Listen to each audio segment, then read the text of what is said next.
Okay, good afternoon, everyone. Welcome to today's webinar.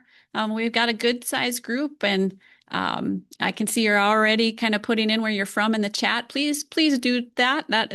Makes it more fun for us to see where everybody's from. And we've got people that I can see that have been here before, and we welcome back to those of you. And if you're new, it's really great to have you here. Thank you for your time. Um, but do feel free to drop into the chat where you're from. That's always fun for us to see. So today we'll be exploring activated sludge process control. My name's Lori Krings. I'll be your moderator today. And our plan for today, we'll pull up here so that you can see kind of the logistics of what we're going to be doing today. So Greg, if you wouldn't mind advancing to that second slide. Thank you very much. So we are hosting the webinar today from the Center for Technology and Training at Michigan Technological University here in Houghton, Michigan. And I am excited to welcome Greg Pearson and Daryl Gotham with us today as our instructors. Greg is our water and wastewater systems trainer here at Michigan Tech, and Daryl is our senior research engineer.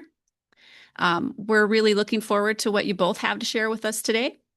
Before we get started, I have a few housekeeping things that you can either follow along here on the slide and or just kind of listen to what we have going on. But there will be polls today. So if you find that you cannot see the poll window to select your answer, it could be that you have your pop-ups blocked in Zoom. That's just one suggestion, but if you can't quite figure out how to get that remedied, you are welcome to put your answers directly into the chat if this ends up being an issue for you.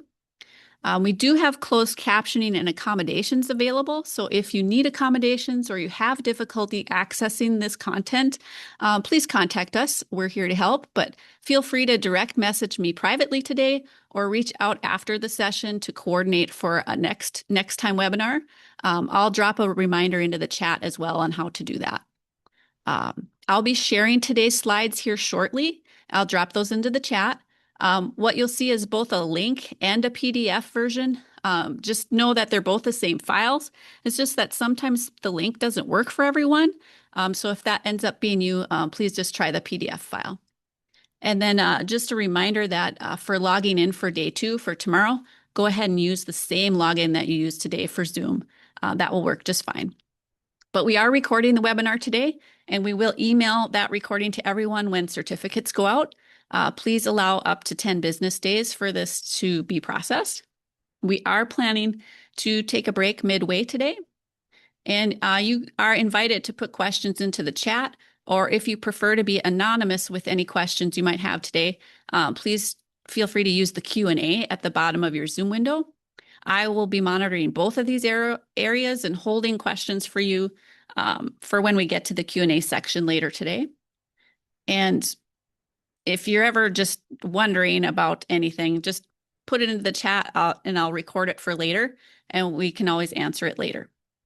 So this part's important, that if you need a certificate of attendance, we do need you to fill out the attendance survey, which doesn't happen today, so you don't have to do this today. But tomorrow, at the end of day 2, is when you'll need to do this. So I'll offer you another reminder tomorrow. But we do have quite a few approved CECs for this webinar. And if that matters to you and you need that certificate, please be sure to fill out that survey. And there's also questions in that survey that matter to us too, like your feedback on how we did on the presentation and a few other questions that help us understand and learn about what you need and the size of your organization and things like that. So please do fill that out. Even if you don't need a certificate, it does help us. Okay, so I'll go ahead and drop those slides into the chat. I will turn it over now to our first speaker. So please welcome Greg Pearson to get us started. Thank you, Greg, for your time and attention again. Welcome, and the floor is yours. Thank you, Lori. We appreciate everyone joining us here today. And today's topic is activated sludge process control. Once again, this was a class that was chosen by the state of Virginia, but we have it approved for several other states as well. And we see friends from all over the country. Some, like Lori mentioned, that we've had before. So welcome everyone. Just a little bit about the organization here. We're coming to you from the Great Lakes Environmental Infrastructure Center, but we're also part of a national project, which is called the Environmental Finance Center Network. So just like us, we're a university based environmental finance center that serves Region 5, but we partner with all of the environmental finance centers around the entire US. So there's at least one environmental finance center in each EPA region. And so it's a project that involves technical assistance that you can request uh, for anything from compliance to asset management to rates to anything that involves water or wastewater systems around the country. So there's a link on this page here, and you'll have this handout. You can actually request technical assistance through the EFC network or by contacting us directly at in Region 5, which is the Great Lakes Environmental Infrastructure Center. You see that number 5 there at the upper right of the United States map. That's our primary region that we serve, a 6-state region, but it's a national project. So we're here, and the Great Lakes Environmental Infrastructure Center is the name of our environmental finance center, and we serve the 6 states that are listed here, and our goal is to provide training and technical assistance that helps small utilities increase technical, managerial, and financial capacity. And we also have a technical assistance request form that you can fill out. And I'm Greg Pearson. I'm the water and wastewater systems trainer here, and Daryl Gotham is in charge of the program. He's the senior research engineer in charge of the Great Lakes Environmental Infrastructure program. And so we're glad to have Daryl here. So today we have a few goals that we want to achieve. First of all, we're going to do a little overview, and we're going to talk about what is the activated sludge process and how are the elements of biochemical oxygen demand, the mixed liquor suspended solids concentrations, how are they determined and how do they fit into the topic of process control? And then Daryl's going to take us through some basic wastewater math, and he's going to be preparing us to calculate some process control calculations, primarily the food to microorganism ratio and the mean cell residence time. So Daryl's going to get us ready to do those. And after that, we're going to actually get into calculating food to microorganism ratios today. And we're also going to be talking in this class about a little bit about microbiology and some general operating parameters. Uh, in other words, when is our FM ratio too low? When is it too high? How do we make sure that our plant is operating in the right parameters? So today, once again, activated sludge process overview, basic wastewater math. We're going to dive into the food to microorganism ratio, and we'll talk a little bit about sludge settling calculations tomorrow.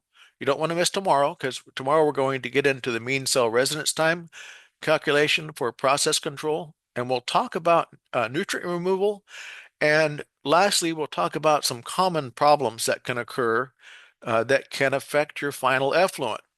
And it's a it's a 5-hour course, and all these topics could be studied uh, semester after semester over full college courses. So we're going to be targeting the most essential elements for wastewater process control today. Now, wastewater treatment in general has had a major impact in society. It's been a major factor in improving public health. It's probably a more significant impact than all of the hospitals, all of the immunizations, all of the medications that have been developed, just getting waste um, separated from public areas and treated so it doesn't impact public health. It's a major impact that makes our lives better. It improves the quality of life, and it allows even large cities. We wouldn't be able to have a New York City, for example, that would function as well as it does if we didn't have a way to collect and treat wastewater, because it would be a public health disaster if you didn't have a way to take that much wastewater and make it safe. It also impacts the environment. It protects the aquatic life in streams and rivers. And when you have a wastewater plant that's discharging into a river, that water flows down probably by another city that is bringing that water in to treat it for drinking water. Um, so there's a lot of reasons to make sure our wastewater effluent is is safe and meets the effluent standards. And of course, sustainability and creating resources such as energy and sources of nutrients that can improve crops and gardens. Now, the main goals of treatment here, just to kind of um, situate our training in the major goals that we're trying to achieve with wastewater treatment. The first goal would be to protect public health from waterborne disease, and the second goal would be to protect the receiving waters, the environment. And those goals, they're not necessarily in a chronological or a hierarchical order. Those are the main goals: protect public health and protect the environment. And how the main things that we're trying to do, first of all, we're trying to remove biochemical oxygen demand, or BOD. If we were to discharge untreated wastewater into a river or a body of water, the oxygen would be used up by bacteria processing that waste, and you'd have massive fish die-offs. The aquatic life would be harmed, and that city that's 30 miles downstream in the river would have a very tough time uh, extracting usable drinking water from that river. So the biochemical oxygen demand, removing that, and bacteria are consuming that BOD, bacteria and microorganisms in the activated sludge process. Another major goal is to remove ammonia. Ammonia is very toxic to fish and aquatic life. So we're removing ammonia, which is NH3, by oxidizing ammonia. Ammonia is created basically in the collection system as as the bacterial processes begin in the collection system. Nitrate-containing waste are converted to ammonia. So when the wastewater arrives at the treatment plant, you have a certain ammonia content, and you need to knock that down. And normally we oxidize that to convert it to nitrate. And nitrate is not as toxic. And as long as we meet our um, nitrate levels, uh, we might not need to do any additional treatment. But if we need to reduce our nitrogen and or phosphorus down further, then we get into nutrient removal, which is a little bit more advanced. There's some more additional steps we need to take. The third thing is to remove total suspended solids. So we're trying to get our BOD, our ammonia, and our total suspended solids at least below our permit level, our National Pollutant Discharge Elimination System, or NPDES permit. We're trying to get those to meet the effluent standards for our particular system. And that would be a little bit different for each receiving water that we're discharging into. It depends on how impacted that water body is, um, and how sensitive it is. So all of our NPDES permits might be a little bit different for each of these.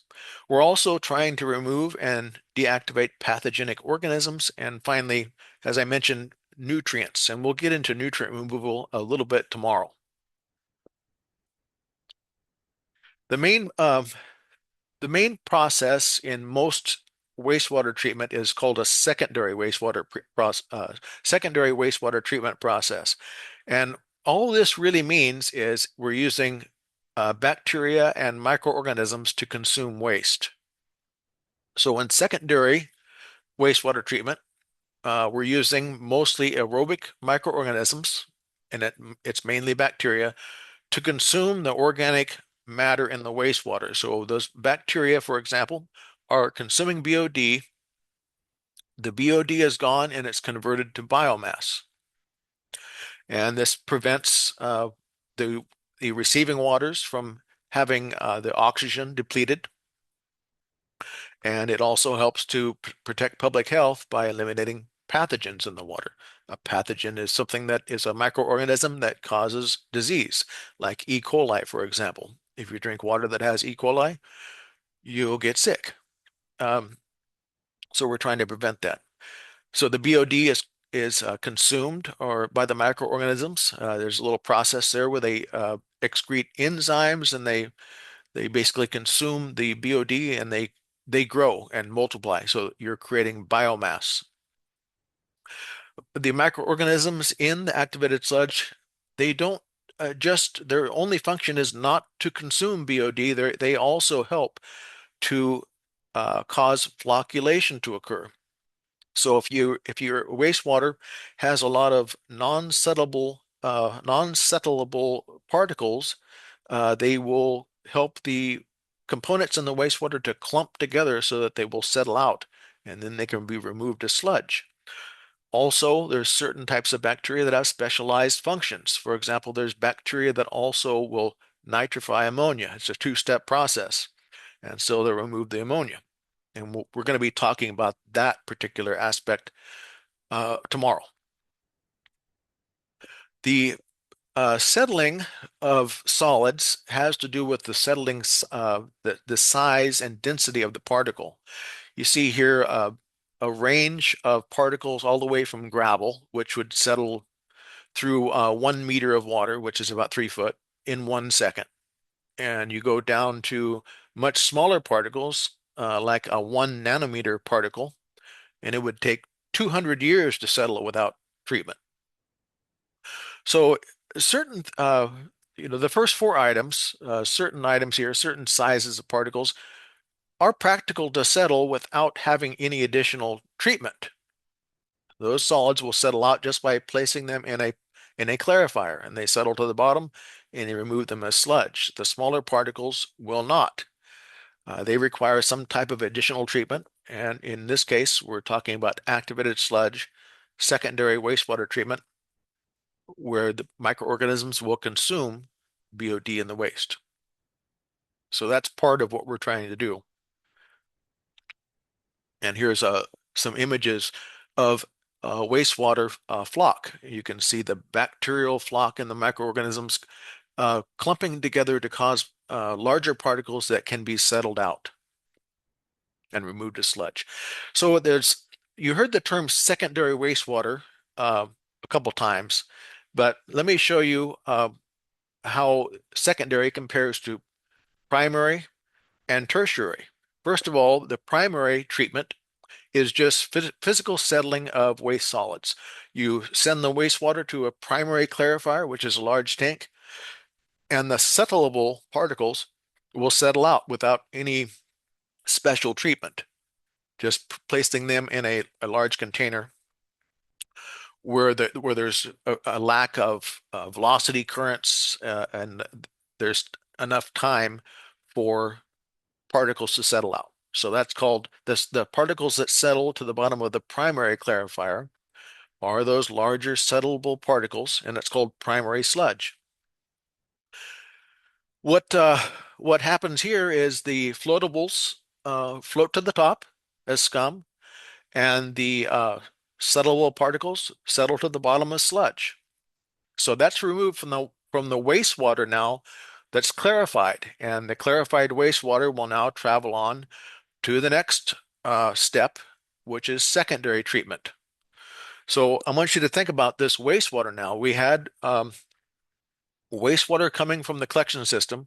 It had quite a quite a concentration of solids um, that have been settled out. But the water that is traveling to the secondary process, it has a lot smaller particles and even dissolved particles that contain BOD and ammonia and pathogens. So even though this water is much cleaner that's going into the secondary process, it's also more difficult to treat. The particles are very small, and we need to get those particles to settle, and we also need to remove the BOD. So in this secondary process, it's a biological process where bacteria is consuming the waste. And if you look at there's two tanks there in that secondary process. The first one is an aeration tank that's supporting aerobic organisms, and the second one is a secondary clarifier. What that sludge that's settling in the secondary clarifier is biomass. In the aeration tank, the microorganisms are consuming the waste. The BOD is converted to basically bacteria and microorganisms, biomass, and that sludge, which consists of biomass, is settled in that secondary clarifier and it's recycled back. So that sludge is a bunch of biomass. It contains a lot of hungry bugs. And when you feed it back into that aeration tank, they're able to consume waste at a much faster rate.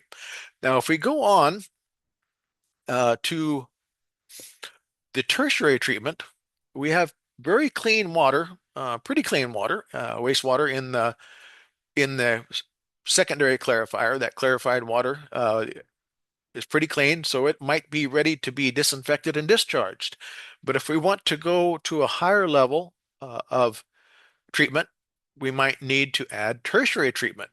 And that might consist of something like chemical coagulation, like you would have in a water treatment, or filtration.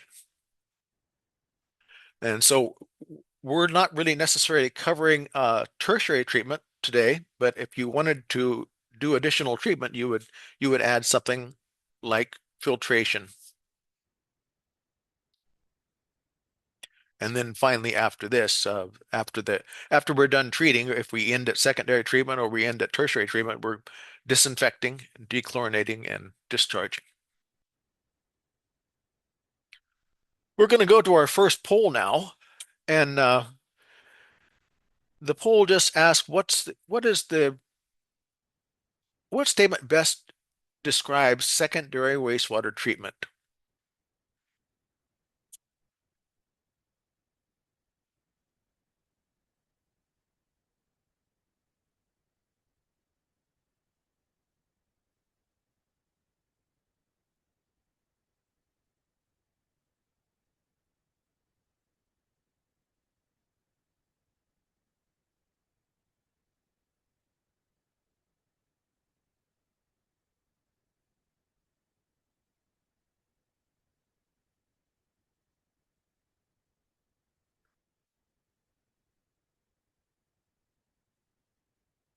You guys are a good group. You're getting the poll done very fast.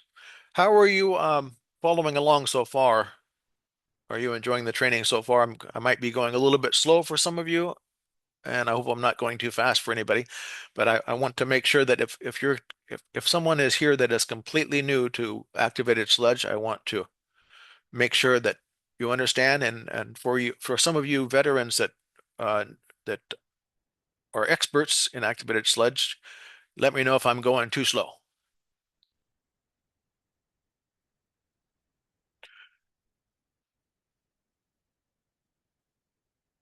It looks like we're at about 92% participation here, and the greater majority of you have chosen B. Secondary treatment is using bacteria and microbes to remove BOD from wastewater. Now, A, using the polymers and coagulants, that would be tertiary treatment probably. And C, allowing enough time to allow settleable waste to settle, that would be primary treatment. And so B is the closest answer, I believe. So you all did a great job on that.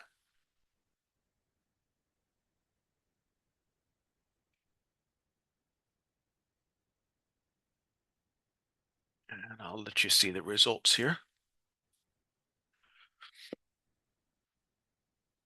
And We're also going to move on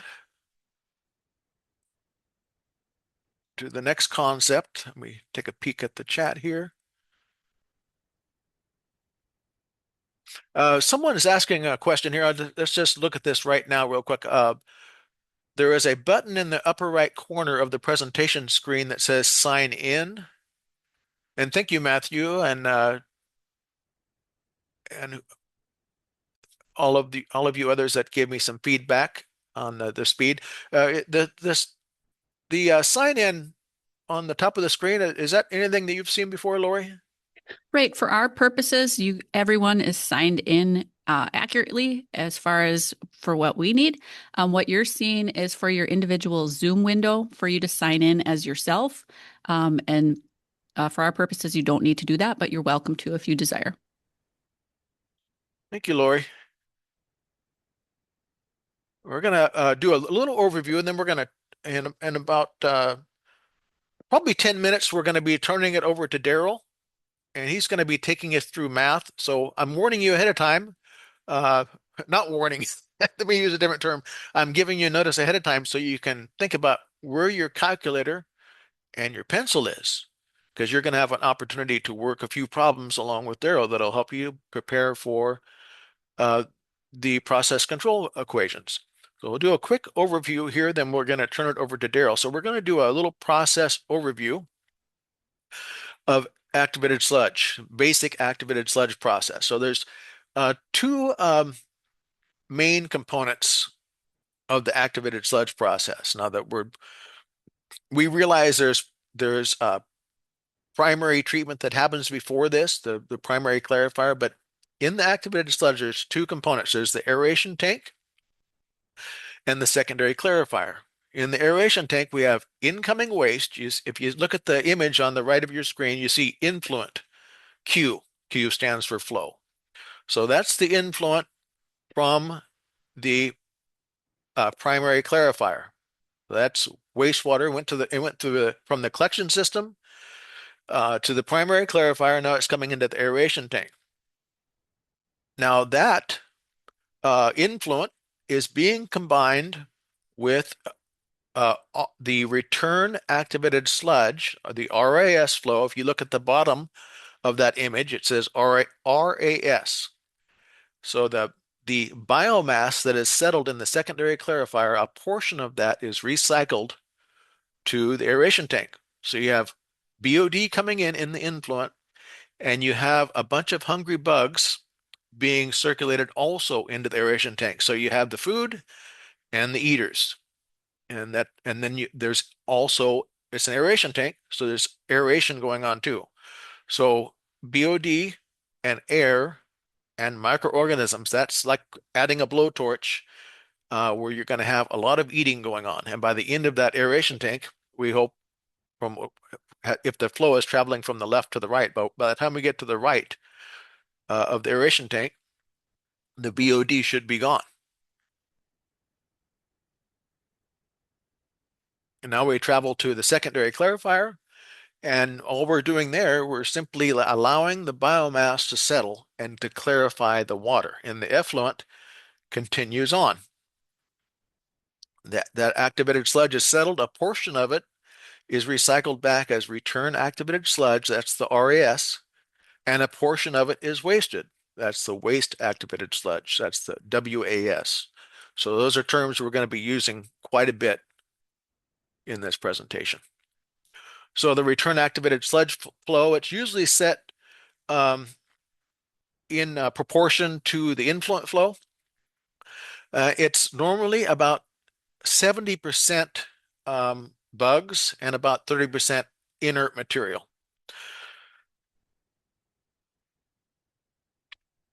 And the waste activated sludge flow helps you to adjust the overall age of your sludge. And of course, if you didn't have waste activated sludge, your secondary clarifier would just keep filling up. So you have to waste it. And where does it go after you waste it? It could go to a digester, for example, or some kind of a drying bed. Here's the entire process here, um, where you're looking at the from everywhere from the preliminary treatment all the way to the waste activated sludge and the secondary effluent. So in preliminary, we just have some basic things like screening. Like let's say if there's a big piece of plastic uh, or a rag, there'll be some kind of a screen that keeps that from going into the pumps. And also things like sand and eggshells and stuff, grit will be removed. If you have grit going through it, it will cause a lot of problems in your clarifiers and your pumps because it's abrasive. So you want to remove those before you go to the primary clarifier. In the primary clarifier, you have the settleable solids, and you have a detention time usually between 1.5 and 3 hours. So those things that can settle are settled. And then after that, we enter the secondary process, the activated sludge process. And once again, these are the more difficult solids. They're not settleable. They're some of them are dissolved, and so we have this process going between the secondary clarifier and the aeration tank, where we're using microorganisms to consume the waste. And we're going to zoom in on that. And if you had tertiary treatment, it would happen after the secondary effluent. Otherwise, you would just disinfect the effluent and discharge it. You may treat your wastewater to a point where it can be reused somehow, recycled and reused. I've seen systems where they use their treated wastewater for fire suppression. Sometimes you'll see systems that have purple pipe where they have treated the wastewater to a point where it can be reused for landscape watering. And in some cases, like in Orange County, California, they use the treated wastewater to to supplement aquifers, especially near the coast, where there's a danger of seawater intrusion into the aquifers. So there's a lot of things that can be done. And if we just focus in on the activated sludge process here, there's our primary effluent coming in. The sludge settles in our secondary clarifier. We return the activated sludge, the food and the eaters. Now, when that primary effluent and the return activated sludge combine, that's called a mixed liquor. And often we'll be talking about that in this class, mixed liquor suspended solids concentration. So that's important. The mixed liquor suspended solids concentration in the aeration tank is a number we're going to be talking about quite a bit. And here is an image of a aeration tank under aeration. You can see the surface being churned by the aerators in the aeration tank. And this is a diagram of what is happening there. We have that incoming wastewater and the hungry bugs are being returned as return activated sludge. That creates a mixed liquor. And we apply aeration to that, and it promotes very rapid metabolism of waste. And once again, that BOD in the incoming wastewater is consumed by the bugs. They grow and they reproduce, and it creates a biomass. They're converted to a biomass. And here you can actually, I like this image here because you can see the return sludge. It's a nice, thick, dark sludge, liquid still. It's not real super thick. It's, maybe something like 0.6% solids. And then you see the primary effluent coming in. And so they're mixed together at the beginning of this aeration tank, and it's creating that mixed liquor, and you can see that the aeration going on in this tank as well. Here on the right of your screen, you can see the bottom of an aeration tank with a bunch of diffusers, and looks like someone is either cleaning or maintaining those when the tank is drained down. And so you want to be able to do that periodically to drain your tank down and clean and repair any aerators that are broken. On the left of your screen is a couple different types of blowers that would supply air to the air diffusers. It could be a turbine blower or a centrifugal blower. Basically, pumps or blowers that push air into the air diffusers. And a little bit more of the secondary clarifier. We have the aeration tank and the secondary clarifier. This is where the biomass settles. And if you look at some of the components here on the upper image, the upper left image, you can see a cutaway, and there's a couple different things to look at here. I'll just start on the bottom. You see this the rake. It says counterbalancing rake arm, and on the opposite of that counterbalancing rake arm, you see the kind of like the squeegees that are moving along, and they're moving that sludge that settles to a sludge hopper so it can be pumped to solids handling. And around the perimeter, there's you see a kind of a weir there that goes around. This is a circular clarifier, and there's a kind of a V-notched weir. It has a bunch of triangles on top that keeps it allows water to flow through while capturing anything that's floating on the surface. And it goes into a launder or a effluent trough where the effluent can be captured and then sent to the next step in the process. I have to move something here. On the bottom image here, you can kind of see a little bit of a kind of a close-up, so to speak, of the sludge removal equipment. You see that rake arm, and there's a bunch of like little plows or squeegees that are moving, uh, slowly moving the sludge as it settles toward a sludge hopper. There's a close-up of the V-notch weirs here that the wastewater flows through.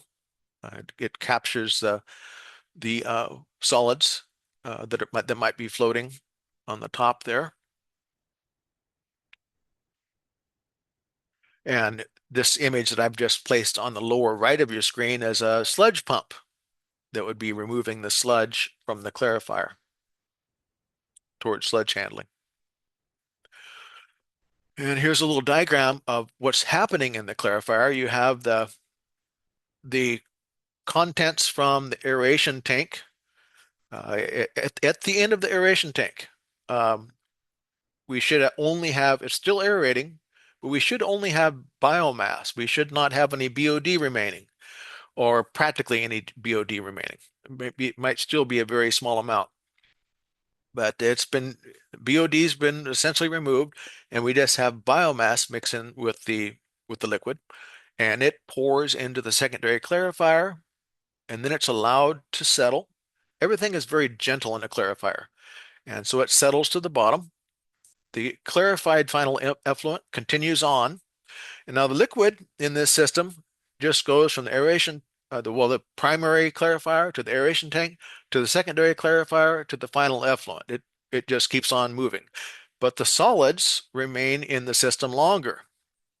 We have the settled sludge, which is our hungry microorganisms, our biomass. A portion of it's returned as return activated sludge, RAS, and a portion is wasted. If we look at a diagram here of a conventional sludge here, we begin with high BOD.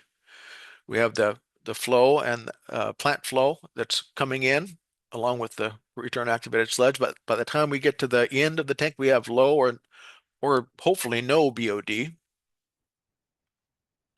And we're aerating the tank.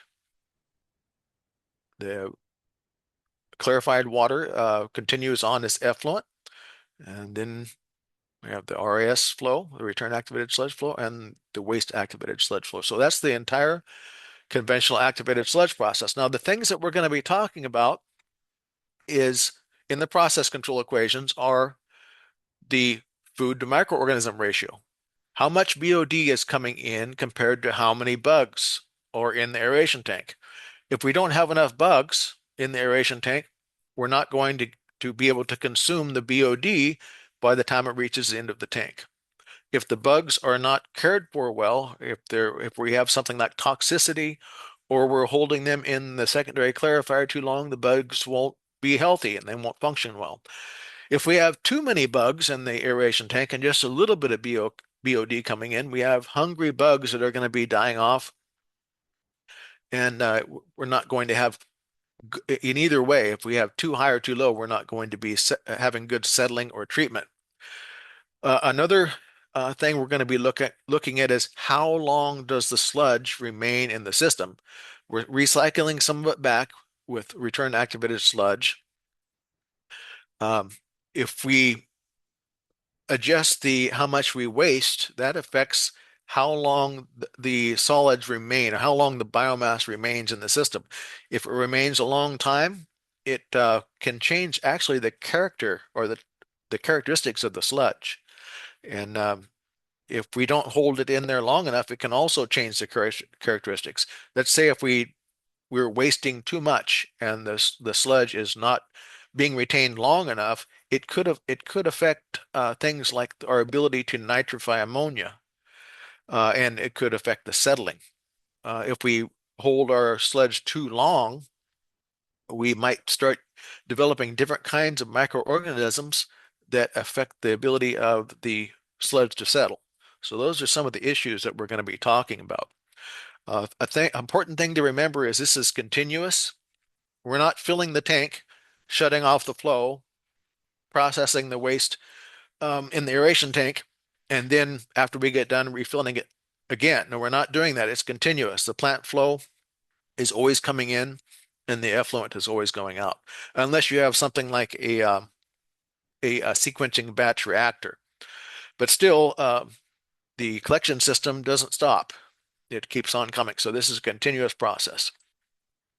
So it progresses through this system, and one of the main things is that the solids remain in the system longer than the water, the wastewater. The wastewater is continually flowing through, but recycling the sludge. And this is a diagram of the oxygen demand. Excuse me, the oxygen demand.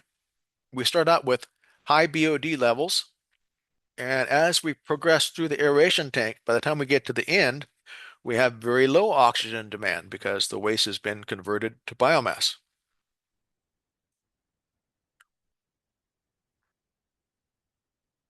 And so why does it decrease? It's because we've consumed the waste. So let's define biochemical oxygen demand a little bit more here. Biochemical oxygen demand is a way to measure basically the strength of the wastewater. If untreated wastewater were to go straight into a receiving water, the microorganisms would consume the waste and use up oxygen in that water body, and you'd have fish die-offs, and you'd have eutrophication. In other words, you'd have all those fish and dying off, and you'd have algae growth and die off, and it would just be a mess, a green mess with with a bunch of a bunch of dead fish and aquatic organisms. So we don't want that to happen in the receiving waters. And we want to apply the right amount of treatment. So we have a way to measure the BOD. So this is what happens. The microorganisms come along and consume waste, and they use oxygen. Aerobic microorganisms are the most efficient and fastest at consuming waste. It's a lot faster than anaerobic bacteria. We want to measure the BOD so we can make sure there's the right amount of microorganisms and the right conditions, so the right amount of oxygen in the system. And the way we determine it is a 5-day test. I'm going to show you how that works in basic, but we add a certain portion of the wastewater to the bottle, to a 300 milliliter bottle, and we measure how much oxygen is present at the beginning of the test and how much is present at the end. So for example here, in a BOD test, we add a sample of wastewater.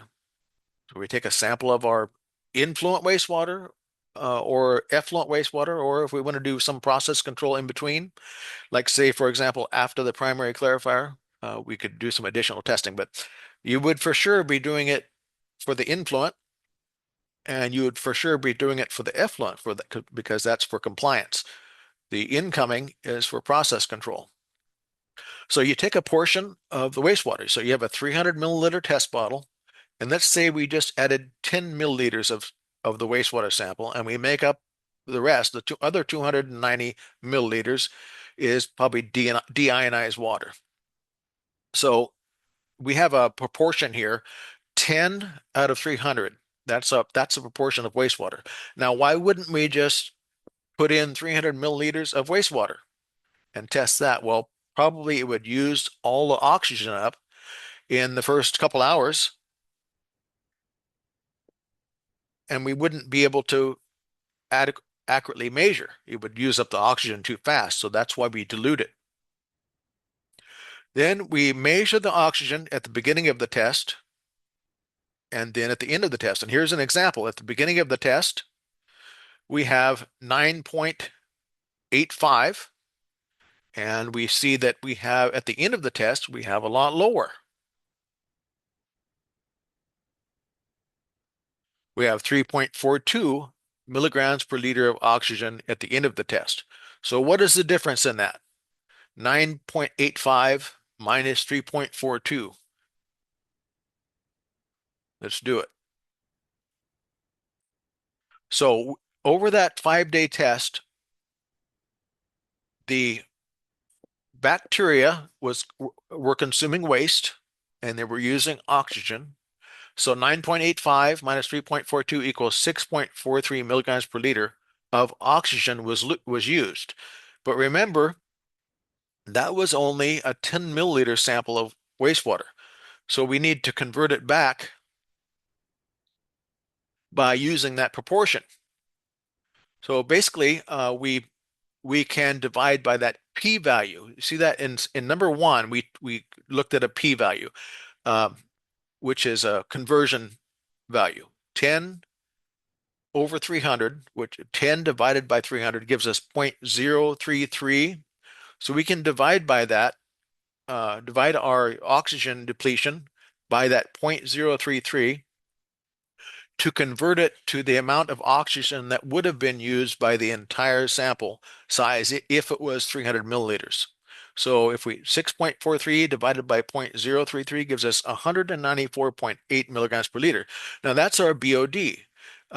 And we're going to be using that as synonymous with food in our calculations. It's not a direct measurement of of solids. But it is a measurement of how much oxygen is required to process the waste. If you had stronger waste or more waste, you would need more bacteria and there would be more oxygen demand. You can also use COD, which is a chemical oxygen demand.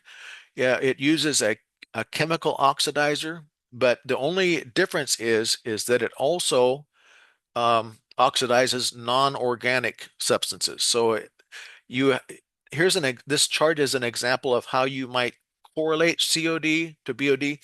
And the reason we would use COD is that you can get a result within 4 hours where the BOD takes 5 days. So if you were trying to make process control changes, you'd have to wait 5 days every time you did a BOD, whereas COD is a lot faster. And this chart is an example of how you might correlate BOD to COD measurements. In this case, it's double. If the BOD is 200 milligrams per liter, the COD is 400 milligrams per liter. That might not be the case for your particular wastewater. You would have to do some testing. You would have to take a BOD sample and also do some COD test, uh, probably while that BOD is running to see what the correlation is. It might not be times two or divided by two. It might be a little bit different. It might be 1.75 or something. So you'd have to do those tests to see how you would correlate COD to BOD. The mixed liquor suspended solids and the mixed liquor volatile suspended solids are also important tests. The MLSS is the total concentration of all the solids in the aeration tank. That's when you have your influent wastewater combined with the return activated sludge. You have a solids concentration, and it's important to maintain a consistent solids concentration. And so you want to know what that is. The MLVSS is the portion of the solids that represents the microorganisms. It's usually about 70%, but there's a way to test for it. So the volatile portion of the mixed liquor suspended solids are those solids that are the biomass, and we assume that they're the microorganisms. They might not all be microorganisms, but they're organic matter that can be oxidized. And here's how they're tested. First of all, you have a sample of wastewater, and you would take this from most likely from the end of the aeration basin, and you filter it through a very small filter, typically a 0.45 micron filter, and you capture the suspended solids. And this usually requires a vacuum pump to pull the water through, and that filter traps the solids. You take after you have filtered your sample, you dry the solids and weigh them, and then you can determine the MLSS in milligrams. So you're weighing the solids and you're getting a milligram weight, and then you're using the amount of water that you filtered to get your liters, so milligrams per liter. And so the MLSS, that's all the solids in the MLSS in the mixed liquor suspended solids in the aeration tanks. Now, an additional test that you can do is that you put the solids in a furnace at 550 degrees Celsius. And the volatile solids, the organic portion of the MLSS will basically burn away. They'll evaporate away. So the volatile solids burn off. And remember, the volatile solids are around 70% of the MLSS. And so those vaporize off, and what's left is the non-volatile solids. So you can weigh the ash after this process, and you can determine how much was volatile solids and how much was non-volatile. So the weight of the volatile would be the weight of the MLSS solids minus the weight of the ash. And why is this important? When you're doing the food to microorganism ratio, you want to balance the amount of BOD coming in with the amount of microorganisms coming in. And so that MLVSS, the mixed liquor volatile suspended solids, represents the microorganisms. So that's how we're going to be using it. And we'll go over this a couple times if this is new to you, but you have the weight of the volatile solids divided by the liquid sample volume, and you're going to get your MLVSS in milligrams per liter, and we're going to be using that. And this is the last slide here before our math. So get ready for math here. And I'm taking taking kind of a long time, Daryl, but I think we have plenty of time for you to take your time on the math. But the two equations that we're going to be focusing on in this class, first of all, the FM ratio, which is the food to microorganism ratio. And that looks at the balance between the BOD that's coming in, that's in the influent wastewater, and balancing that with the correct population of microorganisms, or the correct amount of microorganisms, or MLVSS, in the aeration tank. And if you look at the equation, we have the pounds per day of BOD that's coming in divided by the pounds of mixed liquor volatile suspended solids that are in the aeration tank. So we can't really change the what's coming in the influent. That's the collection system. We don't really have any control over that. But what we can control is the amount of solids that are maintained in the aeration tank. And we can get the right balance for that. The MCRT is the mean cell resonance time, which is the pounds of the mixed liquor suspended solids in the system. So we're using all the solids in this. We're not using just the volatile. The MCRT is how long do solids stay in the system. So we have the pounds of the mixed liquor, suspended solids that are in the system, and we divide that by the pounds of solids that are leaving the system, pounds per day of solids that are leaving the system, and that gives us a time in days. Now, both of these will have a target for your particular plant. Like for example, the FM ratio. Maybe we want that to be zero point 0.3, and we're trying to adjust the pounds of MLVSS in the aeration tank so that ratio is a zero point 0.3, and we don't want it to get too far above or too far below. The MCRT, how long the solids remain in the system, you'll also have a target for that. It might be something like 6 days for your particular plant, and we're trying to adjust our wasting rate so that solids remain in the system as close to that target as possible. Now, Daryl is going to take us through some basic wastewater math now. So you might want to stretch your arms a little bit and prepare. Take a deep breath, get your calculator ready.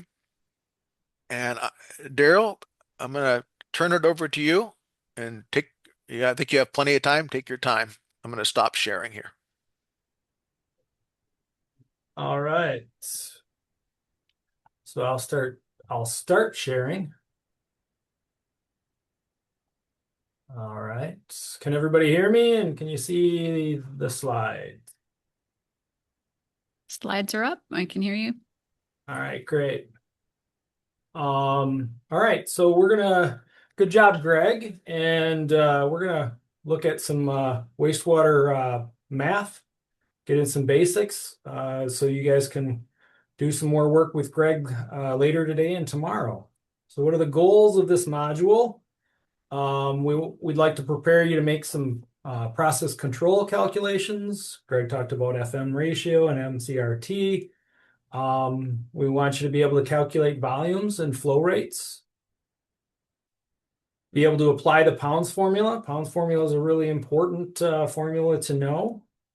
And then we'd like to be able to do some unit conversions, whether it's flow, volume, concentrations. Also, one of my favorite things in doing water and wastewater math are cross-canceling, making sure that we get rid of our units, things like that.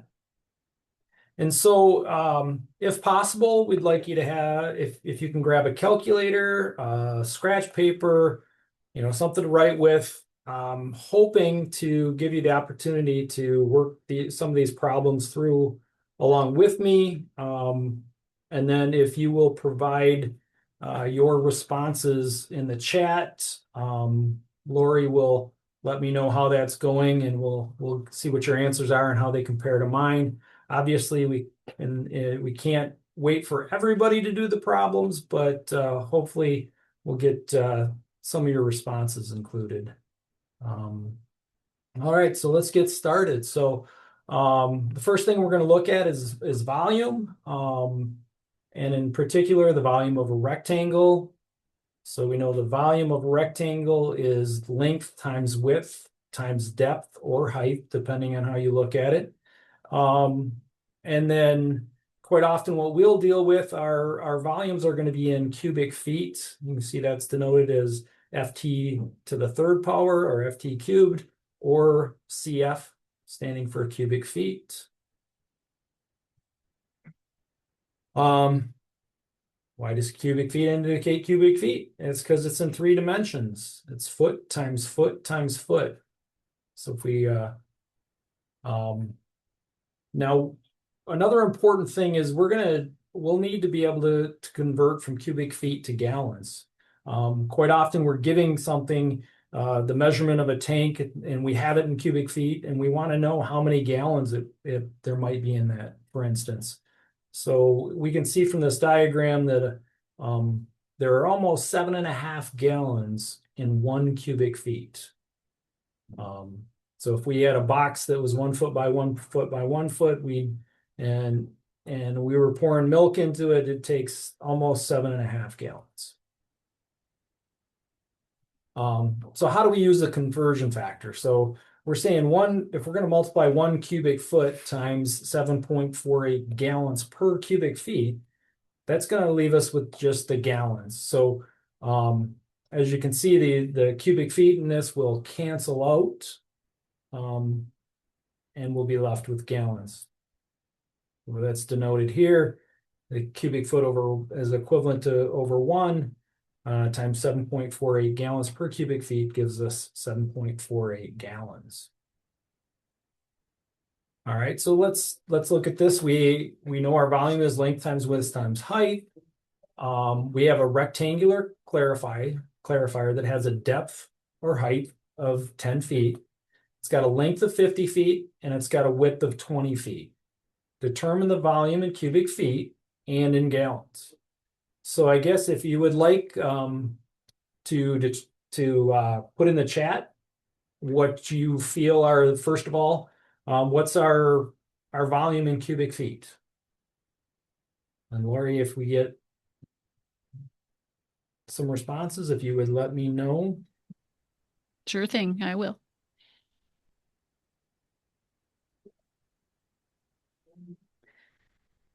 Predominantly 10,000 Okay. is the answer. There's a couple others that have All right. 12. So let's see how we would work that. So our Nope. volume is equal Everybody's to at 10,000. Yeah. everybody's at 10,000. All right. So the volume is equal to 50 feet. Our length times 20 feet, our width, and 10 feet for our depth or our height. We put those numbers in the formula, we multiply them out, and we get 10,000 cubic feet. So now, if you'd like to determine how many gallons there are and put that in the chat, I'll give you a chance to do that.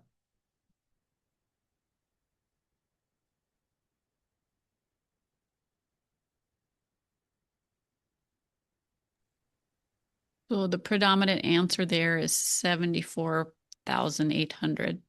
Okay, so let's see how we do that.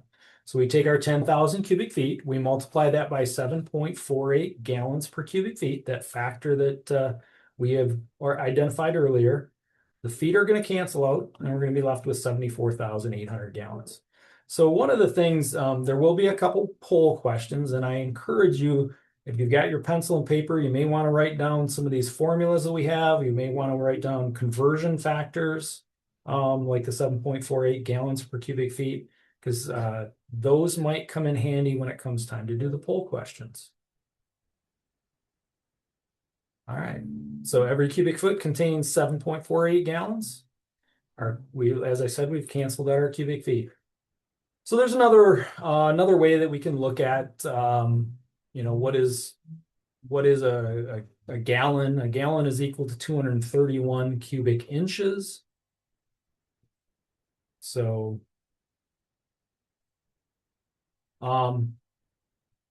where does 7.48 gallons per cubic feet come from? So if we know that 1 US gallon is defined as 231 cubic inches. So that is almost the equivalent of a 6-inch cube. So it'd be a 6-inch by 6-inch by 6.42-inch cube. So a gallon is almost a 6-inch cube. But if we were to look at how many cubic inches are in a cubic foot, we can see that we take our 12 inches times 12 times 12, and that gives us 1,728 cubic inches. Hopefully you guys have an opportunity to try that on your calculator. So now we've done conversions from feet to gallons. Let's see how many gallons are in a cubic foot. So how would we do that? So we're going to take this cubic foot, which is 12 by 12 by 12. It's equal to 1,728 cubic inches. So we take our 1,728 cubic inches per cubic foot. We're going to multiply that by 1 gallon and 231 cubic inches. And that gives us this big, long number. Greg came up with this. I don't think my calculator will go that high, but you guys are welcome to try. But in essence, I think the important thing from this is that we get that there's 7.48 gallons in a cubic foot. We're just taking that portion, and it's approximate. It's pretty darn close. So one thing that we know is that if we were to take a gallon of water and we were to put it on a scale, it weighs 8.34 pounds. All right. So what is the weight of a cubic foot of water? All right. So we know that 1 cubic foot is, we multiply that by 7.48 gallons per cubic feet. The cubic foot is 7.48 gallons. All right. So if we want to know then how much it weighs in pounds, that cubic foot, we're going to have to take our 7.48 gallons per cubic feet, and we're going to multiply that by, or 7.48 gallons by 8.34 pounds for each gallon. And that gives us 62.38 pounds. Our gallons in this case, those units cancel out. So I typically use 62.4 as that factor. So there's another one that's probably good to write down and maybe to memorize. There's 62.4 pounds in 1 cubic foot of water. So the next thing we're going to look at is we're going to look at cylindrical volume. We looked at rectangular. Now we're going to look at cylindrical because quite often we'll have tanks or pipes that could be considered cylinders. We want to know what the volume of those might be. So one of the formulas is 0.785 times the diameter times the height. You're talking about a pipe, you would use the length, and that's going to give you the volume in cubic feet. But we also may want to know what the volume is in gallons. And in order to do that, we're going to take that same formula, 0.785 times the diameter squared times the height. And we're going to multiply that by the number of gallons in a cubic foot of 7.48. And that'll give us volume in gallons. And it's important that we note that the diameter and the height in this are in feet, because if we don't use the same units, our answer is not going to be right. So if we were looking at, for instance, if we had a pipe that had a diameter in inches and it had a length in feet, we'd have to convert those back both to feet in order to work our problem. Now, one of the things that comes up and is that some people use this. It seems to me it's more of a newer formula for the volume. It's 0.785 times the diameter squared times the height or the length. And then others use the what I learned with, which is pi r squared times the height or the length. So you're welcome to use whichever you like, whichever one works for you, but just be aware that they're pretty much the same. And we're going to look at why we see them as being the same. So pi is the circumference divided by the diameter of a circle. So pi is equal to c divided by d. All right, so if we multiply both sides of that pi equals c divided by d, then we're going to end up with c equals pi times d. So the circumference is equal to pi times the diameter. The area of a circle uses pi, so the area is equal to pi times r, or pi r squared. It's also equal to this 0.785 times d times d. And the 0.785 comes from substituting d, the diameter divided by 2, which is equal to the radius. So we're putting in the d divided by 2 into our pi r squared equation. So if we do that, we have 3.14 times d divided by 2 times d divided by 2, which really, if we move our numbers around, we'll end up with, if we separate the numbers out, we've got 3.14, which is pi, divided by 4, multiplied by d squared. And if you divide 3.14 by 4, you get 0.785. So that's where this It could be considered a shortcut, but that's where people came up with this new, I say new to me way of doing this. So if we look at a circle, 0.875, the area of a square with side equal to D. So this side, if the side's equal to D, then the diameter is also equal to D. We can cut these little, we divide it into 4 parts. 3.14 times the area of a square with side R is equal. So let's look at cylindrical volume. So our formula is the volume, in this case, 0.785 times the diameter times the height. You could also use pi r squared. All right, that's how we write that out. So we've got our height, we've got our diameter or our radius, depending on which one you want to use. So we've got a problem here. What is the volume of a circular clarifier with a diameter of 60 feet and a depth of 12 feet?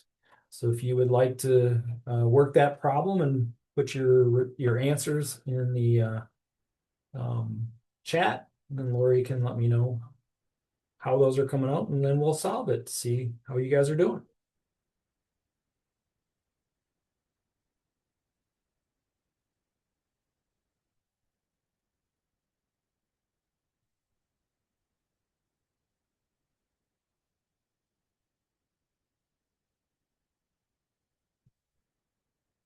All right. See, we've got some people are answering this, and some are going forward on to probably the next thing. So I actually am looking at the chat, Lori. It looks like we're getting quite a bit of the same response. It does. That's what I'm seeing too. Yep. So let's see what we got here.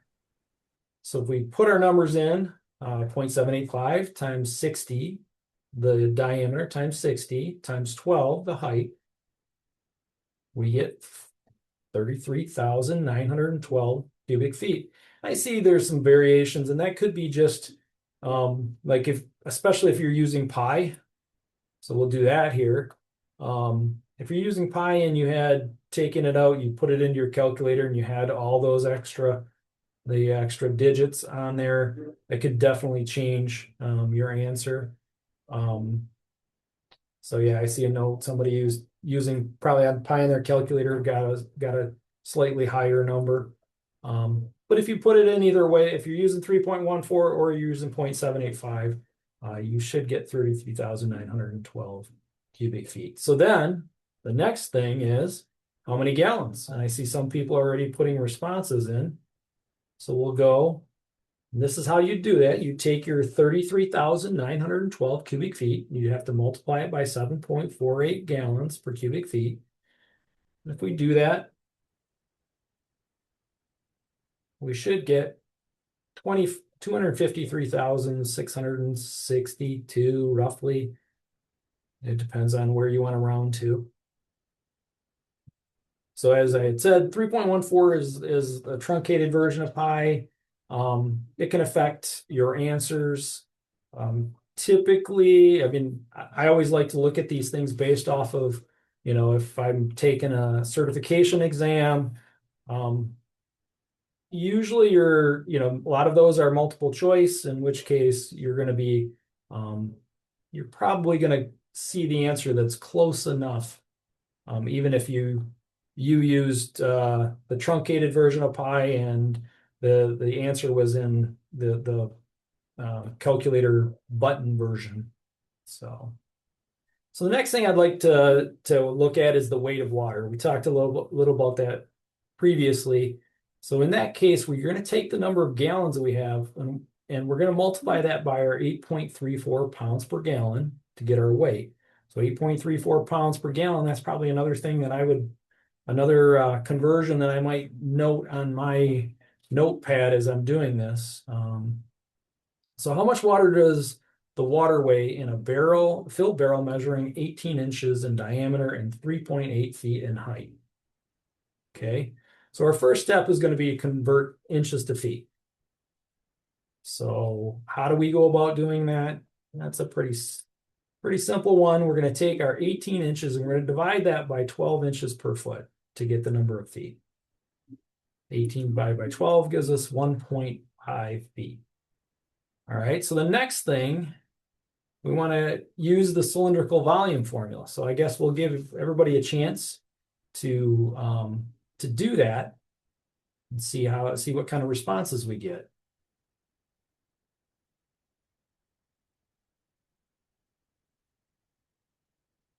All right, this one's taking a little longer, and that's all right.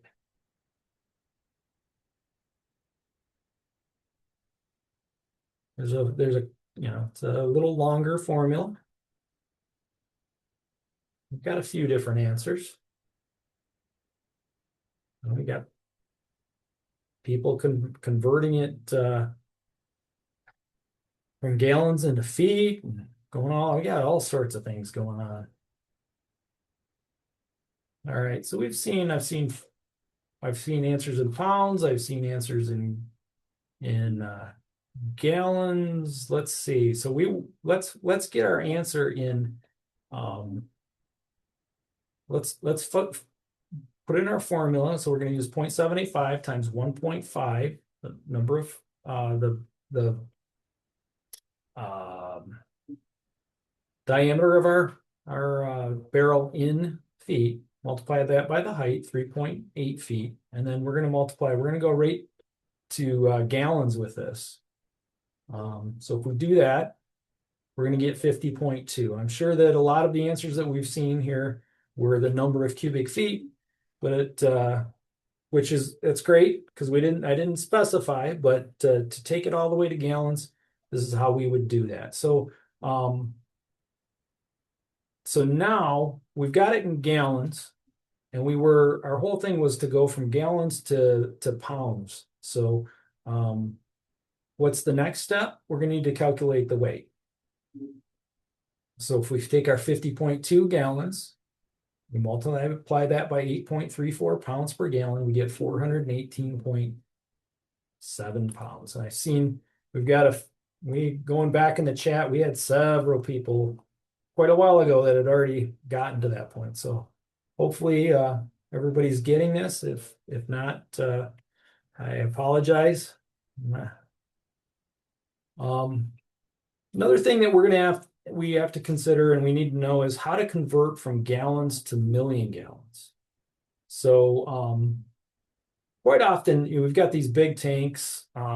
Rather than use gallons, we'll kind of condense it down to million gallons, and it's easier way to express these big volumes, and we'll find that it's also necessary when we want to do some of our calculations with concentrations.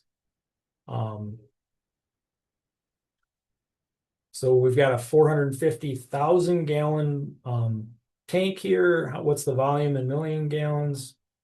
So million gallons is the volume in gallons divided by 1 million gallon per mg. So this mg, when we put it 1 million gallons per mg is basically the same as 1, because there's a million gallons in this mg. So it's like dividing the volume in gallons by 1, but what it does is it gets our gallons cancel out of here. So it leaves us with just the mg. So if we convert 450,000 gallons to its volume in mg, I'm already seeing some responses. Feel free to type your response, your answer in the chat.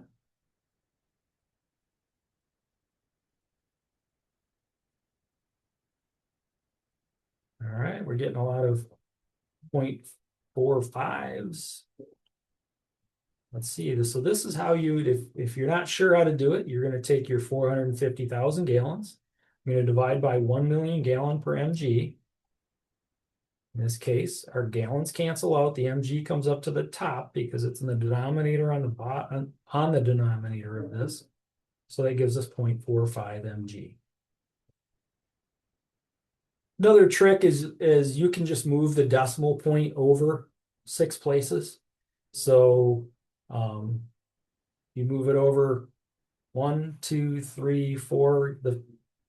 The fifth one is going to put you at 4.5. So you move it one more, and that's going to get you to 0.45. So you move from the right to the left 6 digits, decimal places rather.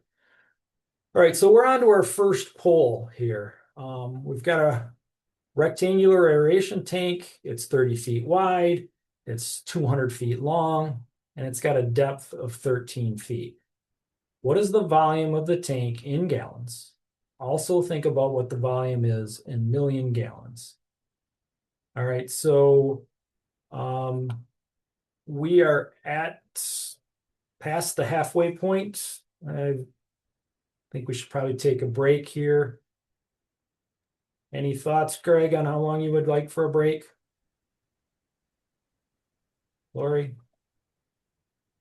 Yeah, I'm fine with whatever you choose, Daryl, unless there's some people that have some suggestions if they'd like if 5 is okay, 5 minutes, or if some people need 10 minutes or something like that. Let's just go with 5 minutes. Lori, Okay, if you would set a timer for that, sure. please. Sounds good. I'm going to go ahead and start the timer, and you should be able to see that at the top of your Zoom window. So we will see you guys back from break in 5 minutes. I hope you have a good one. Thank you.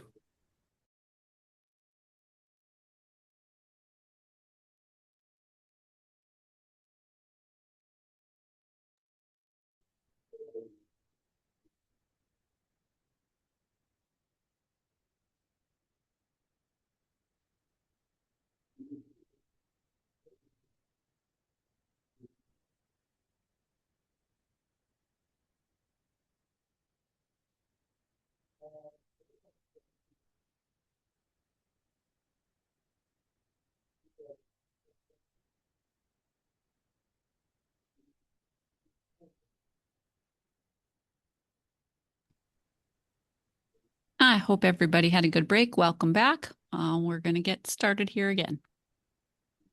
All right. So we'll end the poll here. And it looks like predominantly people went with C, 583,440 gallons, 77%. Okay.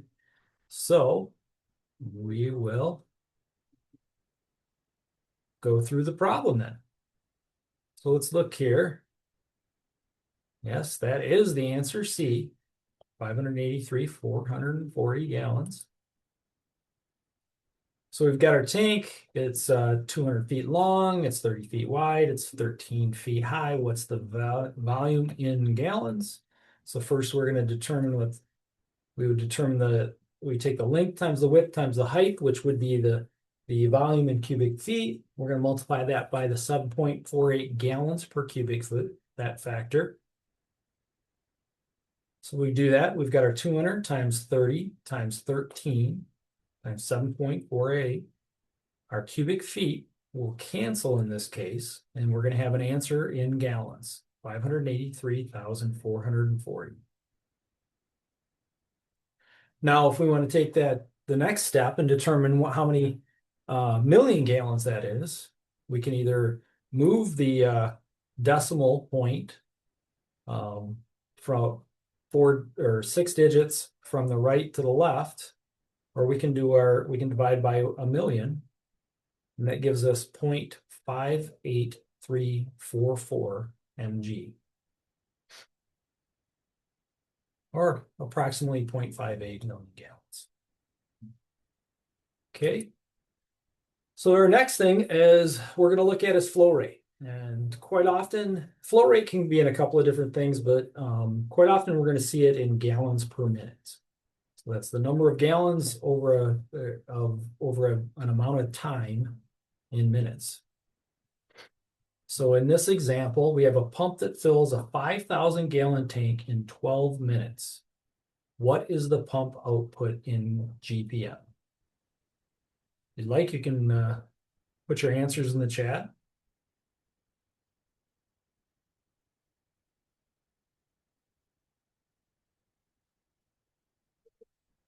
We've got some answers flying in now.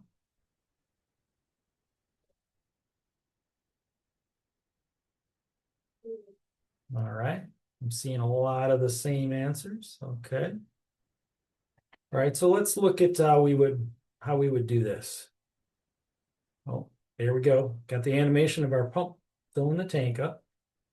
So we take our 5,000 gallons, the size of our tank, and the 12 minutes, we divide that by the 12 minutes it takes to fill the tank, and we get 416.7 gallons per minute. Now, there's not an issue of units canceling because it's strictly the gallons divided by the minutes. So our next thing here is, all right, so we know we've got this tank that pumps 416.7 gallons per minute. How much would it pump if we allowed it to pump for an entire 24-hour day? We'll let you work on that one, and you can put your responses into the chat as well.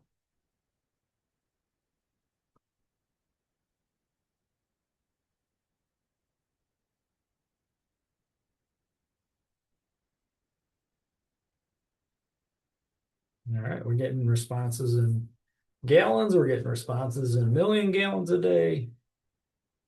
All right. All right, so let's see what happens when we, what's our formula look like? So we take our 416.7 gallons per minute. We multiply that by 60 minutes in an hour, and we multiply that by 24 hours in a day. And as you can see, we've highlighted these units. So the hours are going to cancel, the minutes are going to cancel, and that's going to give us something left with in gallons per day. In this case, 600,048 gallons a day. And your answer could vary depending on, if you used the number that was in your calculator when you determined this 416.7, if you didn't round that off. So the numbers can vary. And as I said, the minutes, the hours, they all cancel out of this.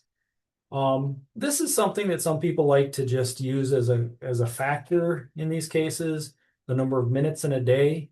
So if there's 24 hours in a day and there's 60 minutes in an hour, you know that we go through and we multiply that out, we're going to get 1,440 minutes in a day.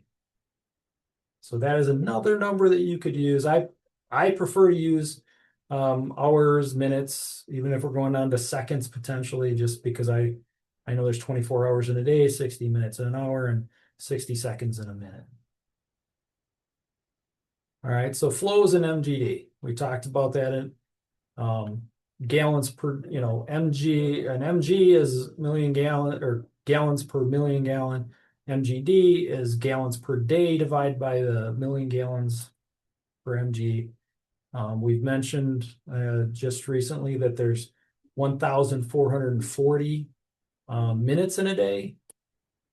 So if we can take our gallons per day is going to be equal to those gallons per minute multiplied by that 1,440 minutes per day. Okay, so we're going to consider a pump that produces 500 gallons per minute. We'll have you guys convert this flow to the equivalent flow in units of MGD, million gallons per day. So if you can do that and start putting your answers into the chat.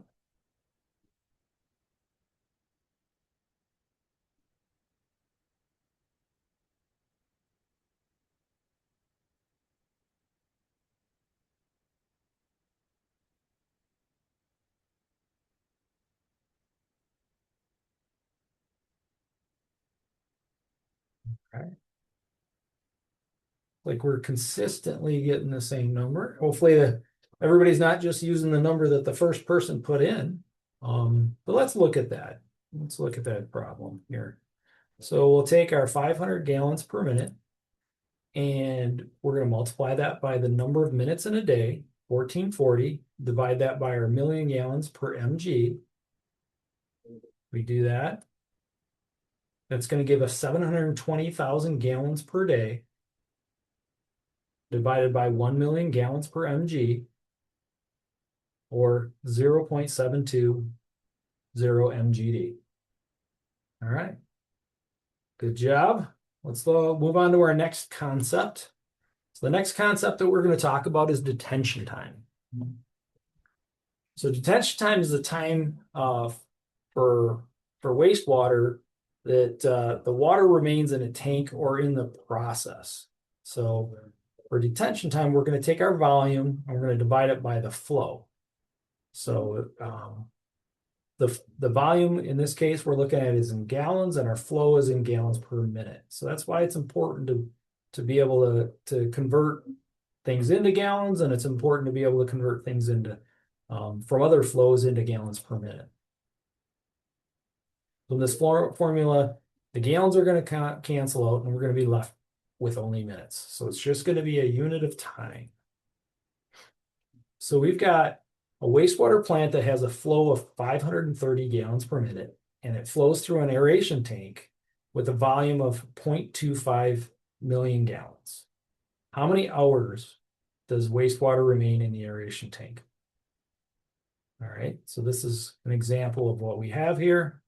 So our first step would be to convert our volume to gallons. So if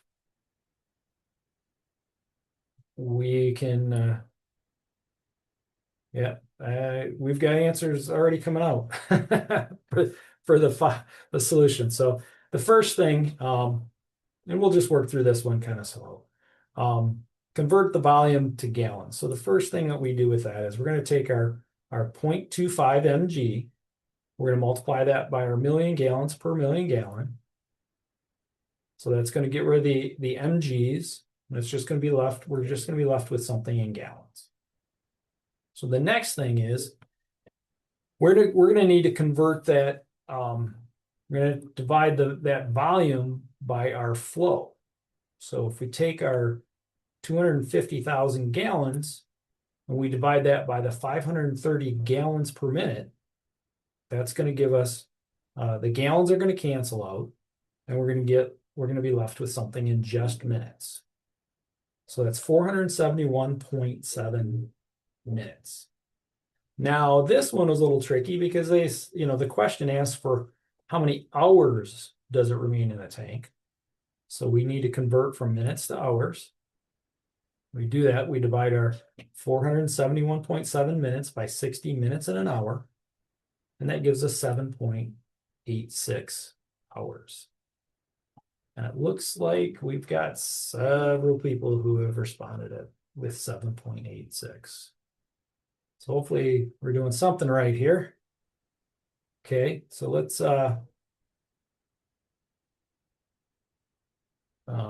just a point, an informational thing. The average detention time for aeration in conventional activated sludge is around 6 to 8 hours. So in this case, we'd be right around where we'd expect to be. So the next concept we're going to look at and talk about is concentration. So 1 milligram per liter is equal to a part per million. So that's an important thing. Quite often when I do these types of things, I'll go back and forth between these units just to note how they are the same thing. 1% is a part per 100. And if we wanted to express that as a decimal, that would be 0.01. 1% is also equal to 10,000 milligrams per liter. So if we took 10,000 and we divided it by a million, it would give us 0.01. So much as similar to what we've done before, we need to do some conversions, and we can do those. There's 10,000 milligrams per liter is equal to 1%. A sludge flow has a solids concentration of 0.6%. What is the solids concentration in milligrams per liter? So we we take our 0.6%, we multiply that by the 10,000 milligrams per liter is equal to 1%. We put the 10,000 milligrams per liter on the top, the 1% on the bottom of this, so that we can cancel out the percentage, and we're looking for a concentration in milligrams per liter. If we do that, we get 6,000 milligrams per liter. And once again, milligrams per liter is equal to parts per million. So you could also say that that's 6,000 parts per million. All right. So now we've got a mixed liquor suspended solids concentration in an aeration tank, and it's 2,600 milligrams per liter, or 2,600 parts per million. What is the percent solids concentration? All right, so we'll give you all a chance to work that and put it in your answers in the chat. And for those of you who might be struggling with this, I would say that in this last one, we used the conversion that we used was 10,000 milligrams per liter divided by 1%.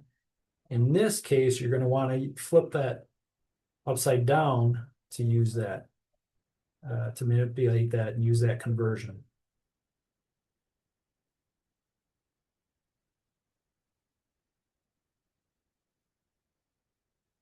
All right, so we're getting 0.26, we're getting 26%. Let's see. So as I said, if you put the 1% on the top, the 10,000 milligrams per liter on the bottom, you're going to multiply that by the 2,600 milligrams per liter, and our milligrams per liters will cancel, and that gives us an answer of 0.26%. And it's not 26%, but it's 0.26%. The typical concentration for conventional activated sludge, return activated sludge, and waste activated sludge flows ranges from 4,000 milligrams per liter to 6,000 milligrams per liter. And once again, that is the same as parts per million. All right, so now we're on the pounds formula. So this is to be a formula that I would suggest that maybe you write down on your scratch piece of paper. But the pounds formula is the flow in million gallons a day multiplied by the concentration in milligrams per liter, or parts per million. And that's multiplied by 8.34 pounds per gallon. So that gives us the number of pounds per day. So some of the things we need to remember, that our million gallon, it can be written as 1 million gallons. 1.0 MGD is 1 million gallons per day. 8.34 pounds. So there's 8.34 pounds in a gallon of water. That's how much it weighs. And milligrams per liter is equal to parts per million, as I said several times. Probably tired of hearing that. So for BOD calculations, we're going to use that pounds formula. So calculate the BOD coming into an aeration tank in pounds per day if the BOD concentration is 260 milligrams per liter and the plant flow is 2 MGD. I think we've given all the information that we need for the pounds formula. So we're going to start by doing that with the pounds formula. So I'm sure if I look at the chat, I probably have some responses already.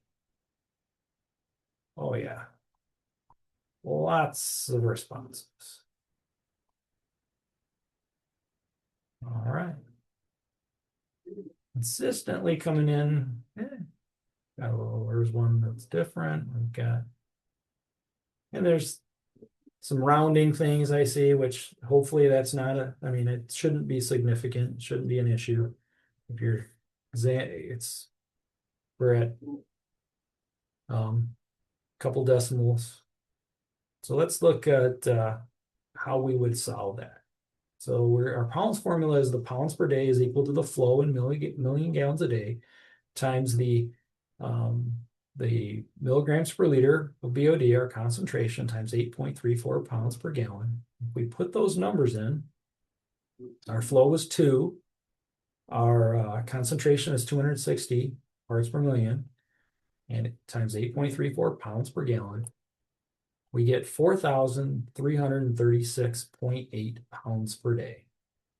The BOD represents the food entering the system. So there are 260 milligrams per liter means that for every million parts, there's 260 of those parts are present are BOD solids. The other 999,740 parts are pure water. So with us having 2 MGDs, that means there's 2 sets of these million parts. And the weight is determined by multiplying by 8.34 pounds per gallon. So let's go on to some more stuff to help understand the pounds formula. Here's the problem we just calculated. We've got our 2 million gallons. We've got our 260 milligrams per liter. The weight of water is us our 4,336.8 pounds per day. The pounds formula doesn't seem to make sense. It's kind of confusing based off the units. So we're going to look at it in a slightly different manner. So we're going to say, how much does the 2 million gallons of water weigh? So we're going to do that conversion first.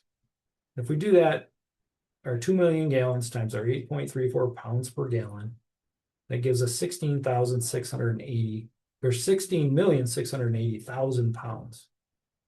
The weight of the solids in the problem is 260 millionths of the weight of the water.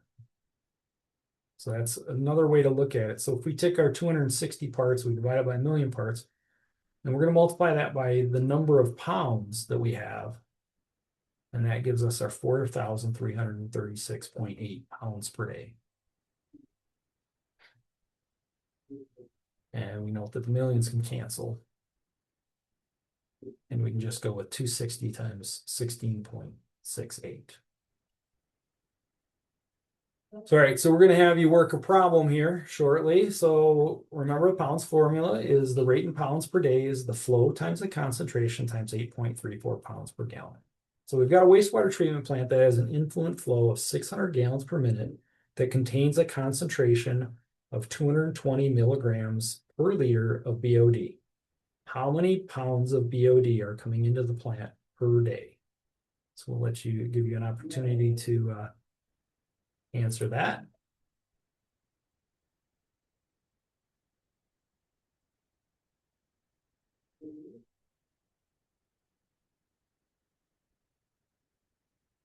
We're seeing some answers here.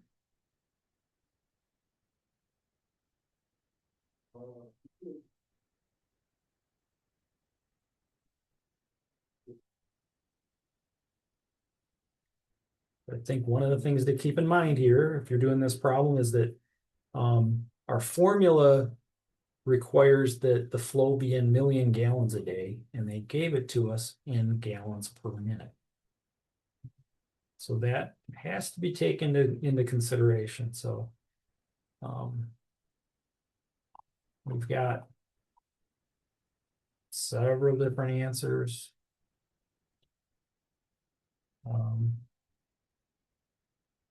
And consistently seeing about the same thing. So let's look at this. So we're gonna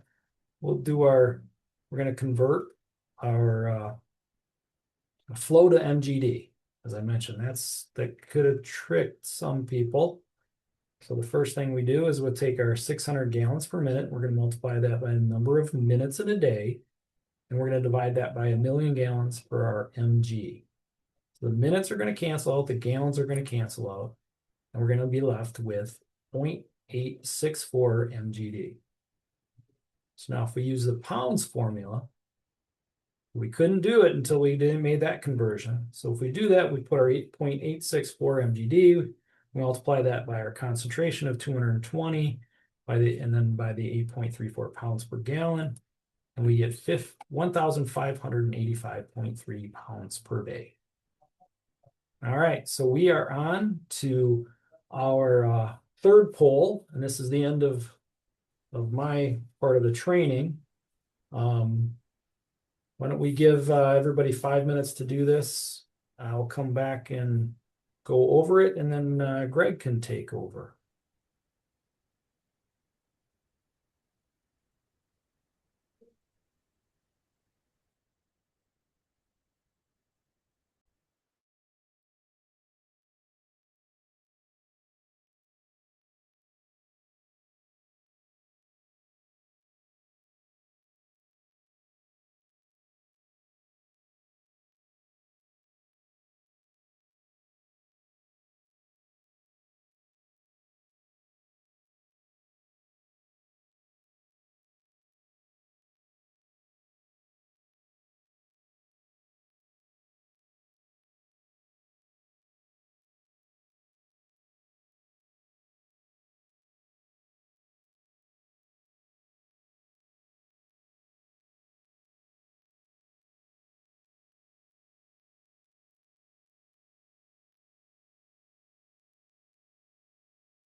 Okay, well, it's been at least 5 minutes. So I'm gonna end the poll and we're gonna share the results.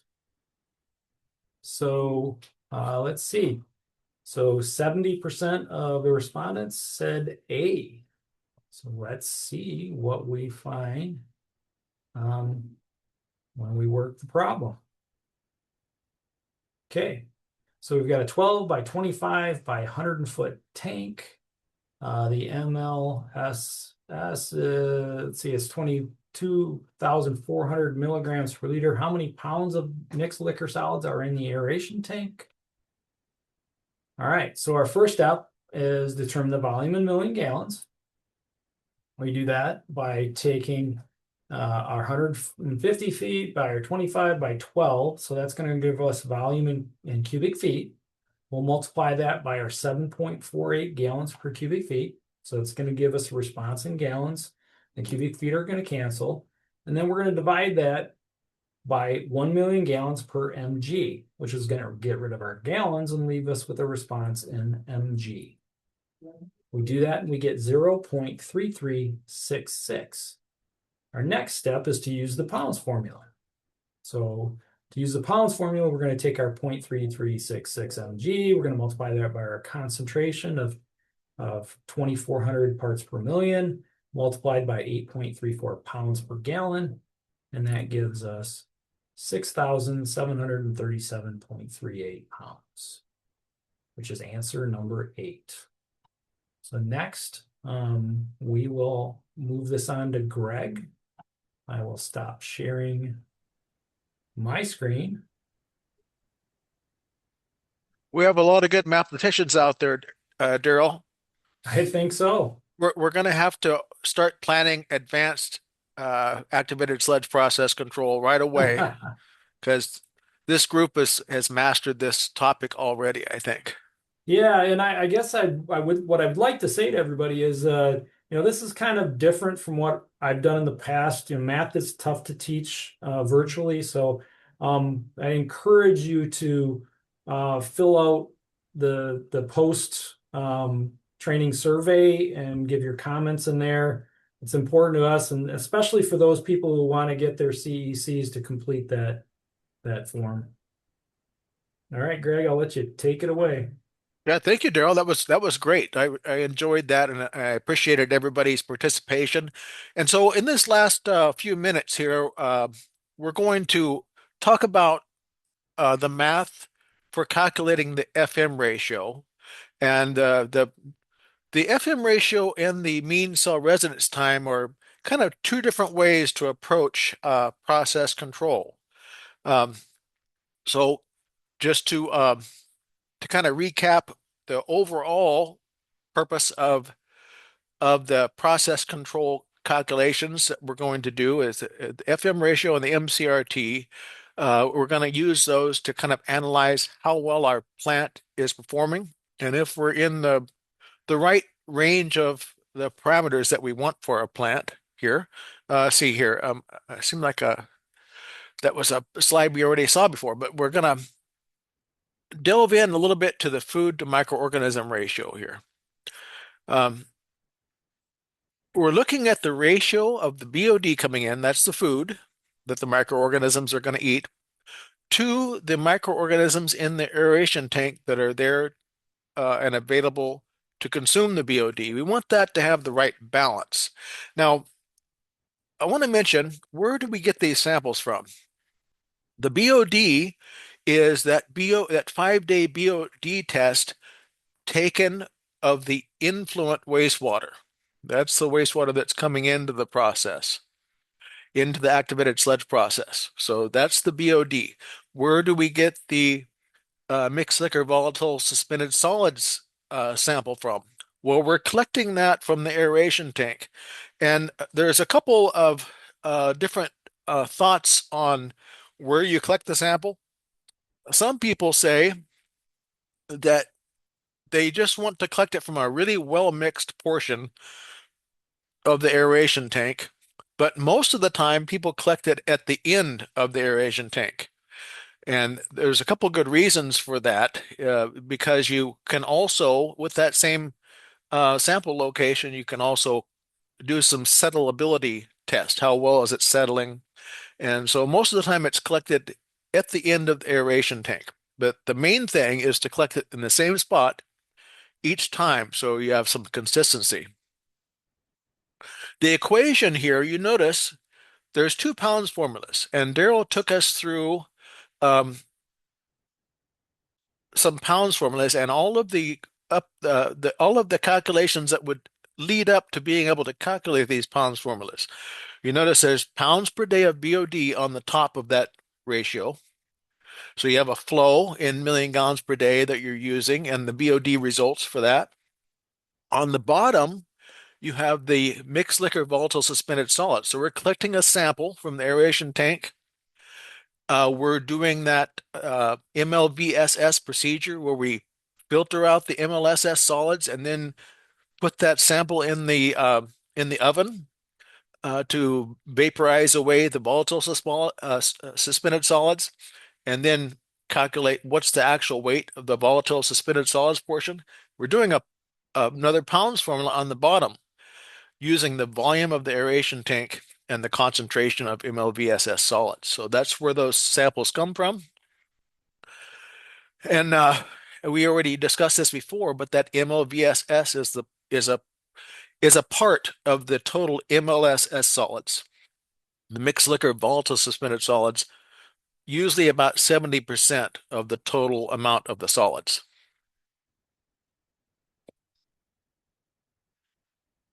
So obviously we need to know the BOD and the concentration and the MLVSS concentration.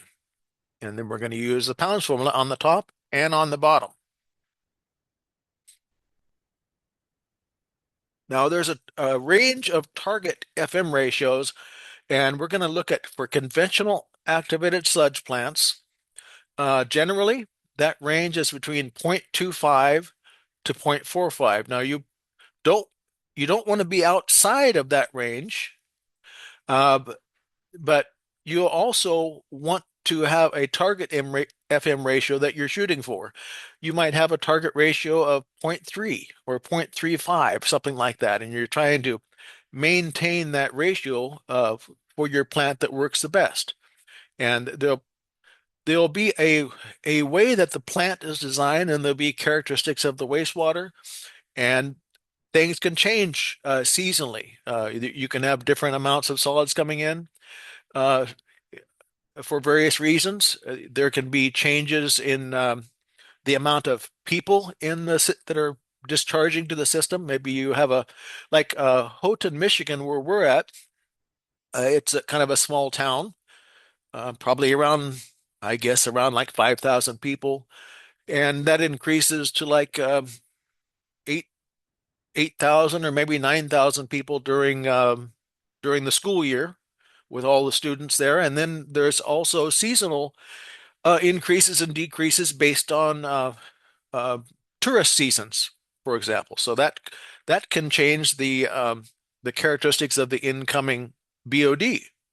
And so we might have to be adjusting um, our FM ratio if we have situations like that. Now, if you have extended aeration, that would be like something like a racetrack where you're basically holding the wastewater longer, and usually having a lower FM ratio, so you're you're having a lower food to microorganism ratio. You're having a lot more microorganisms compared to the food coming in and holding them for a longer time. But we're going to be talking about conventional activated sludge mostly in this presentation here.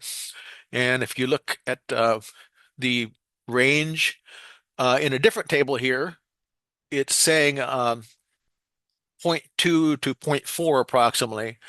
And there's different ways to feed aeration tanks. Now we're going to be just restricting it here to a feed where we're adding the the influent and the return activated sludge flow at the beginning of the aeration tank.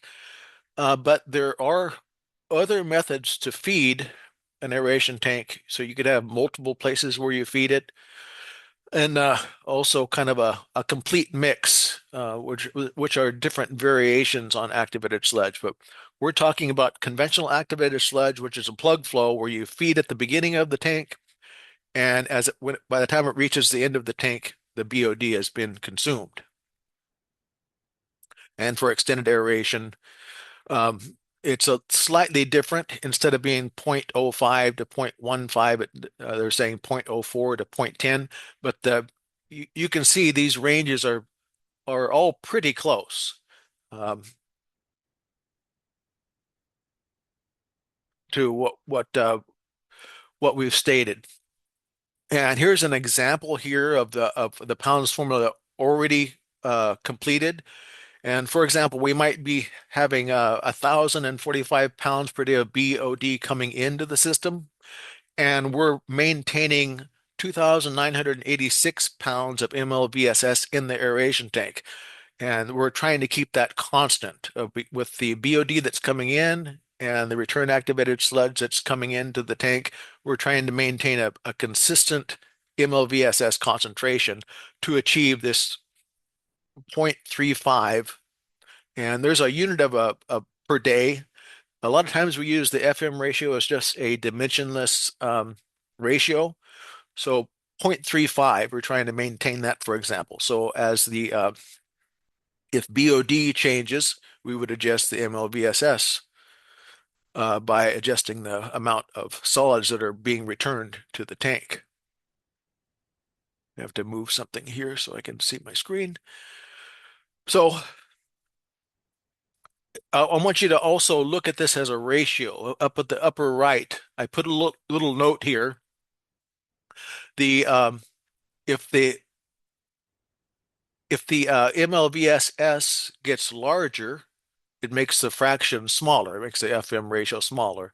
And if the MLVSS gets smaller, it makes the FM ratio larger. And an example is 1/4 is actually smaller than 1/2, even though you went from 2 to 4 on the bottom. So you can think of it as a ratio as well.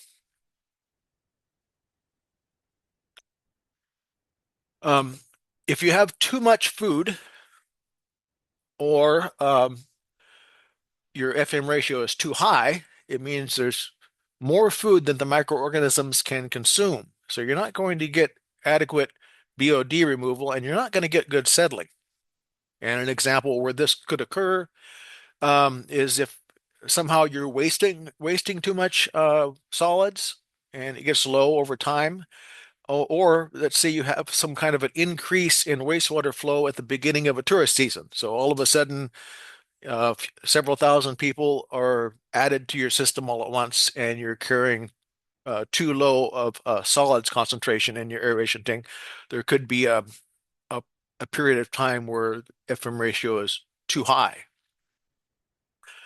If it's too low, um, it means there's not enough food coming in to feed the available microorganism population. And once again, you get poor settling, and your microorganisms are not going to be as healthy. They're not going to be getting enough food. They're not going to be able to reproduce and grow to produce that biomass. And that another example with that could be at the end of a tourist season. You've been running your plant to serve a population of 10,000, and then all of a sudden your population goes from 10,000 to 5,000. And so you have too many microorganisms, so you'd need to waste some more. Here's a chart here that shows different FM ratios. And in the ideal FM ratio, you have the best conditions for your bacterial population. It has just the right amount of food uh, to grow, but also it's just the amount of food that can be consumed and converted from BOD to biomass by the end of the aeration tank. And if it's too low or too high, you're going to get poor settling. Also, you notice there's some little charts At the bottom, the kind of the bottom middle, you see that free swimming silates and stocked silates. Those are the types of microorganisms that you'll see in the activated sludge in this ideal ratio for a conventional activated sludge plant. If you hold your sludge too long, you'll start to see a lot more rotifers, for example, which would be appropriate for extended aeration.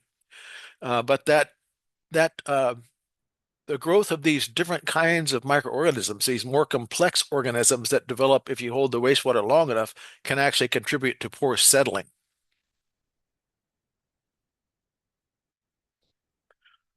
So you want to be in the ideal range, which is that's uh, at or near your target FM ratio. And you can see high, too much food, and you have overloading. And if it's too low, not enough food. So you can look at the microorganism population also to see how old your sludge is. So here's the FM ratio in a visual way of looking at. You have your pounds per day of BOD coming in, and then the ratio to the pounds of mixed liquor volatile suspended solids that are being maintained in the aeration tank, and you want that balance to be constant. And here's those 2 pounds formulas again: the incoming BOD, the flow in MGD times BOD in milligrams per liter times 8.34, divided by the MLVSS in the tank, the pounds, um, which is the volume of the aeration tank in million gallons, times the concentration of MLVSS in milligrams per liter times 8.34. So 2 pounds formulas, and then you divide them. Often the flow of the return activated sludge is a percent of the influent flow. So if you were running a plant that was a 1 million gallon per day flow, if you had the return activated sludge rate at 70%, that means the flow would be the RAS flow would be 0.7 mgd. But the return activated sludge flow can range pretty widely from 30% to 125% at the influent flow. And the other adjustment is the wasting rate. A lot of times that just adjusting the wasting rate will also adjust the return activated sludge flow. It'll affect the total amount of solids that are in the system. Now we're going to do a problem here, and you can work this along with me. We're going to actually try to calculate an FM ratio, and we for this plant we have a target FM ratio of 0.4. So the activated sludge plant, it has an influent flow of 1.5 mgd with a BOD concentration of 250 milligrams per liter. So that's going to be the food. So 1.5 mgd times 250 milligrams per liter times 8.34. If you'd like to calculate that on your calculator, go ahead and share it in the chat.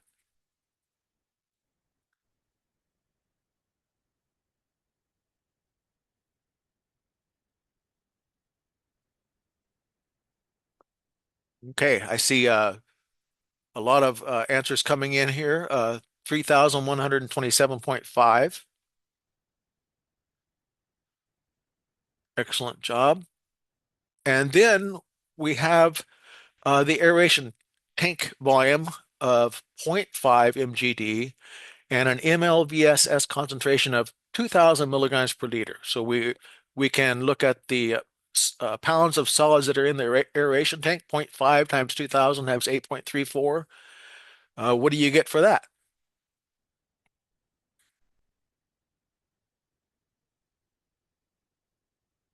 Uh, 8340. Okay, excellent. Got a lot of good mathematicians in here. Let's look at this now. Here's our 2 pounds formulas. The incoming BOD uh, in pounds per day divided by the pounds of MLVSS in the tank. So that breaks down to 3,127.5 pounds per day of BOD coming in, divided by the pounds of MLVSS in the tank, 8,340 pounds, and we get a ratio of 0.37 per day. And we can compare that to the ratio, the target ratio of 0.4. It looks like we're pretty close, right? Our plant is operating pretty good. If for some reason we wanted to, let me just phrase it like this. What if our wasting rate was just a little bit too high? Um, and we're gradually getting less and less solids, not all at once, but just gradually. We have a trend, and maybe next week, this FM ratio would be a little lower, a little lower. We want to catch it, so we could possibly make a slight adjustment here. If that FM ratio is a little bit low, it means we probably have a little bit too much MLVSS in the tank, and we might want to waste a little bit more. We might want to adjust it a little bit more. So we could, so if it's low, it could mean there's not enough food, and if we want to increase it, we need to actually decrease the amount of MLVSS in their aeration tank by increasing the wasp flow. However, I'm not saying that this 0.37 is bad. We're really close to 0.4, right? So we're doing fine. We're we're right in the ballpark. But if we have a trend and we're decreasing, we'd want to try to catch it before it got too low.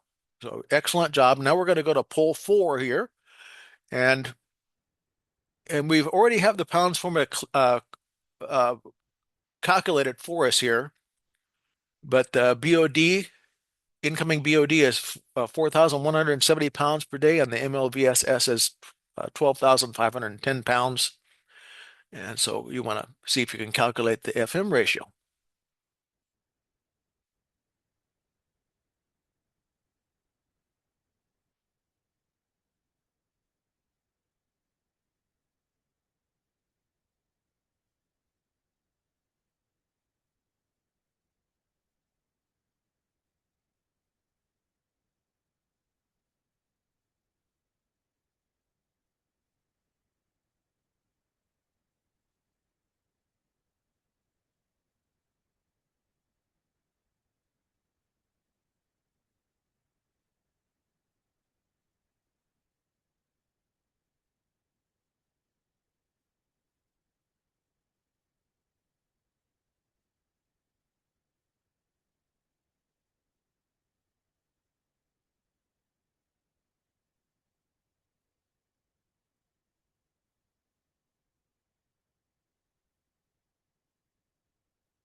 And remember, we're tricky sometimes.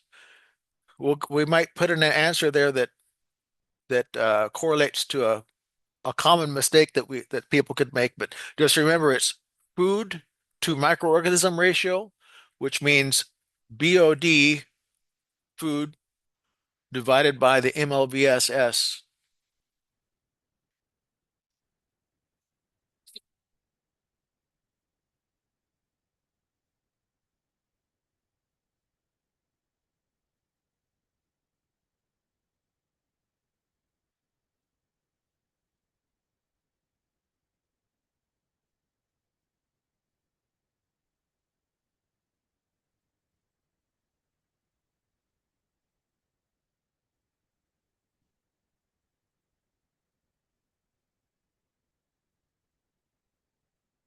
I think we might be wearing you out. We're almost done for the day here.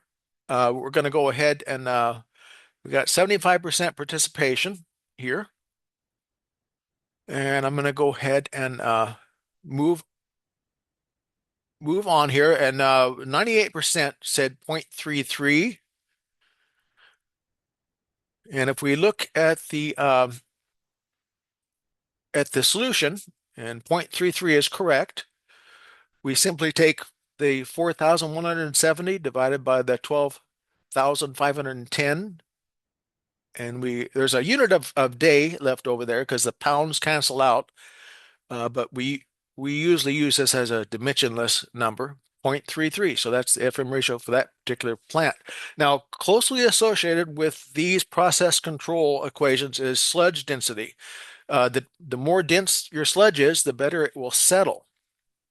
And you notice here for conventional plants there, you notice that red line, it reaches a lower um, point on the sludge volume index. Sludge volume index, the lower it is, the more dense your sludge is. And you see there's kind of a sweet spot between about 0.25 and 0.45 where the sludge is going to settle best. If you're lower than that FM ratio or higher, look what happens to that red line. It kind of spikes, and the sludge volume index gets really large. That's the amount of volume it takes for a certain weight of sludge or a certain amount of sludge.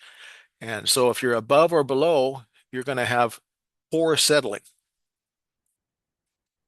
There's just kind of a sweet spot for high rate, for conventional, and for extended air. You see, extended air is about between um, somewhere between 0.5 and 0.15. So that's one of the reasons to keep that FM ratio as close to the target as possible. You get the best settling. Now, the sludge volume index is a test that we can do. And it's best, the sweet spot is between about 80 and 120 to get the best settling. So you have the SVI uh, equals the milliliters of the settled sludge after 30 minutes. And then you divide that by the MLS concentration in milligrams per liter divided by 1,000. And this is an equation, and I'll show you how we would calculate this. And the SVI can range a little wider than that, but between 80 and 20 is kind of the optimal range. So let's say we have a 1,000 milliliter sample, and we take a mixed liquor sample from the end of the aeration tank, and we find that it has a concentration of 2,400 milligrams per liter of MLSS, mixed liquor suspended solids, and we allow it to settle for 30 minutes. After 30 minutes, the settled sludge volume is 260 milliliters. And so here's how that would look. You get your sample, your 1,000 milliliter sample, let it settle for 30 minutes, and you have the sludge volume is occupying 260 milliliters. Above that is clarified water. And that 260 milliliters, they call that the SV30. But the sludge volume index is that divided by the MLSS divided by 1,000. So if we put our numbers in, 260 milliliters of the sludge volume in the sample divided by the concentration of the MLSS, 2,400 milligrams per liter divided by 1,000, we get this number 108. And you see that is right between that sweet spot of 80 to 120. So that's a good test to do when you're making adjustments to your sludge process control using FM ratio or ML or your mean cell residence time. You also want to be correlating that with the SVI, how well the sludge is settling. And some of the reasons that sludge can settle either better or worse has to do with the microbiology. It also has to do with the amount of air, and it has to do with the amount of food compared to the microorganisms and how old the sludge is. So the right sludge will have a good settleability because there's some good biofilm and bio flock that's developing. If it's too young, you're not holding the sludge long enough, it won't have enough time to form flock. And if it's too old, you might get the growth of nuisance organisms that cause poor settleability, such as filamentous bacteria and so forth. And I believe this is our last, this might be our last poll here. We've got a couple more slides to look at, but in our poll here, it says that we have a um, something that's, let's see here.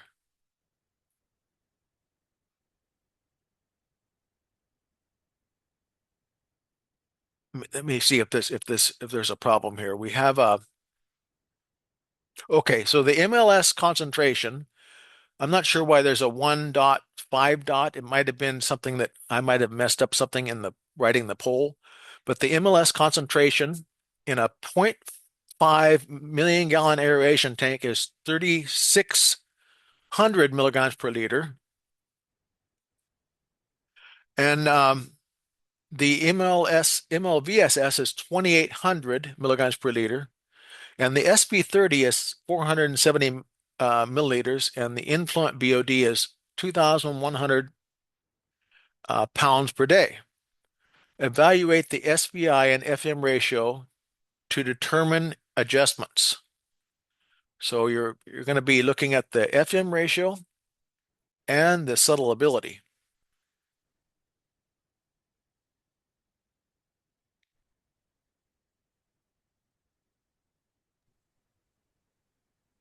While they're working on that last poll, Greg, I just want to let you know we have 2 questions in the Q&A list. Okay. Thank you, Lori.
All right.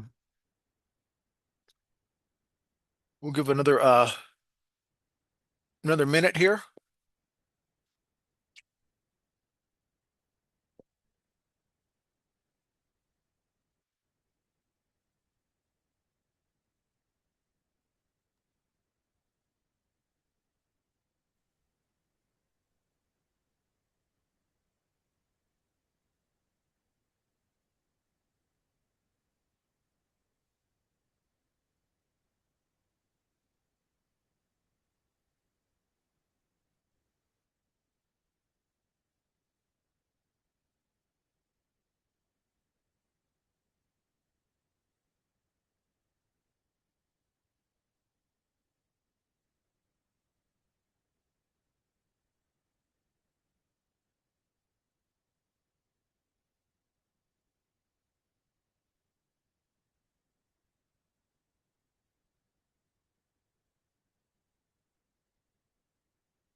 Okay, I'm sorry. I'm gonna move on a little bit. 67% of you have completed the poll, but just due to time, we were at 3:29. We got 1 minute left.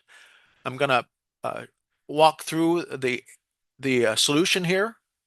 So I'm gonna have to. I'll just leave the poll kind of up if you want to still work on it for a second. But let's look at what we got here. First of all, I'm going to calculate the sludge volume index. So I take that 470 milliliters, that's our SV30, and I'm going to divide it by the concentration of the MLSS, which is 3,600, divided by 1,000, and see what we get. We get 130.5. That is a little higher than our upper range of the optimal range. Our range was 80 to 120, which we'd prefer. 130 is not terrible, but it's above what we want. So we don't have optimized settling. Now let's look at uh, the microorganisms in the aeration tank. The MLVSS, about 70% of the MLSS, it's 2,800 milligrams per liter. So the volume of the aeration tank is 0.5. 0.5 times 2,800 times 8.34 gives us 11,676 pounds of MLSS solids or MLVSS solids in the aeration tank. That's our microorganisms. So now we have all the information we need to do the FM ratio. We're given the BOD incoming is 2,100 pounds per day, and we divide that by our MLVSS in the tank, and we get 0.18. Now, what do you think about 0.18? Tell me in the chat what if that's low or high. Yeah, very low.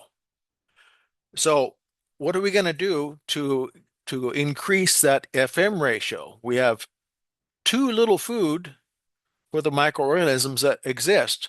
So we're going to have to reduce the solids that are in the tank. We're going to have to reduce the RAS flow and probably increase the wasting. So we're going to reduce, we have too many microorganisms in the tank. We can't really adjust the BOD, but we can adjust the microorganisms. And so I appreciate your participation today. Sorry we went a little bit long, but I'm going to stop right now and open for questions. And great job, everybody, today. And so what are those questions that we need to uh, respond to, Lori? Sure thing, Greg. First one is, can LJ vegetation growth occur in an active SBR cell?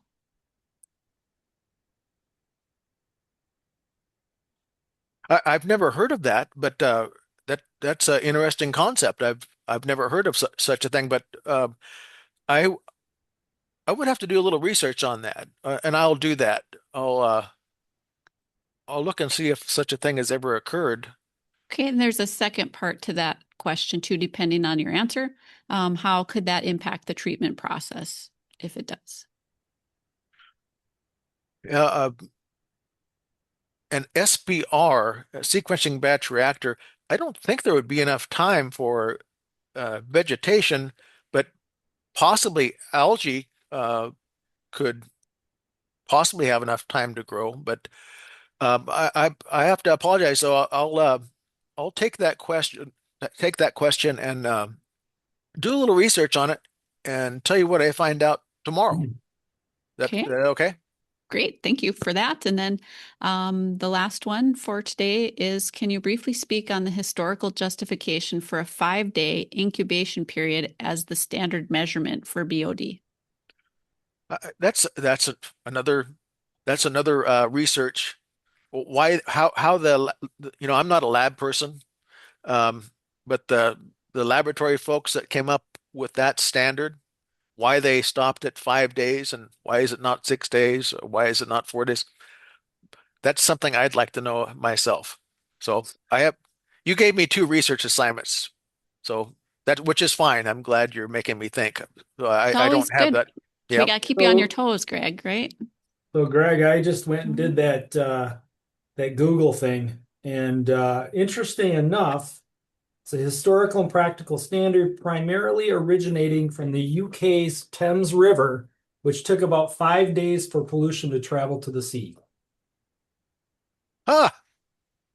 So they were trying to figure out what would happen in the time it took before it got to the sea. Yeah, and Brad has a good point here. If your plant has primary clarifiers, make sure you are using primary effluent instead of the effluent instead of the influent to the primary. And Matthew says, yeah, time to flow from London to the ocean. I remember reading that, um, and Jeff is saying he gets filamentous bacteria regularly. He attributes it to a drop in BOD. Any other ideas? That filamentous, I mean, one of the main things with filamentous is lack of oxygen, and there can be dead spots in an aeration basin. Also, another thing that I've seen with filamentous is that can cause filamentous is some carryover where there's not complete sludge removal, but also if there's any kind of toxicity, which is not uncommon if you have you know a city that has industrial facilities and they have cleaning products, or if there's any kind of toxicity that can uh, reduce the activity of the heterotrophic bacteria that are processing the BOD, it gives a little niche for those filamentous bacteria to grow. But filamentous bacteria and sludge bulking, it even though we have um, some uh, explanations of why it occurs, it still tends to be a mystery that in some cases that confounds plants. And I see Bernard is saying identify your filamentous type. Yes, that's right. There's a lot of different types of filamentous bacteria, and uh, there's a whole field of study to see what's causing the filamentous, and it can cause foaming, but I'm talking about the kind of filamentous that causes sludge bulking. Um, but looking at the types of foam, is that right, Bernard? Can help you to identify the filamentous type and then follow up with microscopic um, evaluation to identify it. And Jeff is saying about paper mills with large swings in BOD. Uh, I assume it's a challenge. So you're keeping your DO a little higher to compensate for that. And John is saying using a small microdose of chlorine um, to knock the filamentous bacteria back. Is that correct, John? Thank you for all your input there. Jeff is saying they use bleach regularly at 3 days each week. So that's some plants are really have. Oh, thank you, John. That some plants are really having some challenges with filamentous. You guys have been great to spend the day with you. You guys are really uh, went above and beyond to engage and follow along with the math and kind of put up with us today.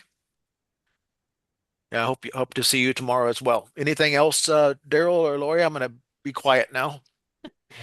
No, but thank you, Greg and Daryl, for the great information for kicking us off for day one. We will see you guys back here tomorrow for day two using the same Zoom link for logging in. And if anybody has any questions that you want to get on the Q&A list for tomorrow, I'm going to hang out here for another 5 minutes. If you want to put them in the chat, I will record them. Otherwise, I can grab them from you tomorrow as well. So you are free to go for today if you like. I will hang out for 5 more minutes, but I won't close the session until I warn you that I'm going to close it. I hope everybody had an enjoyable time, and we will see you tomorrow. Thanks, Lori.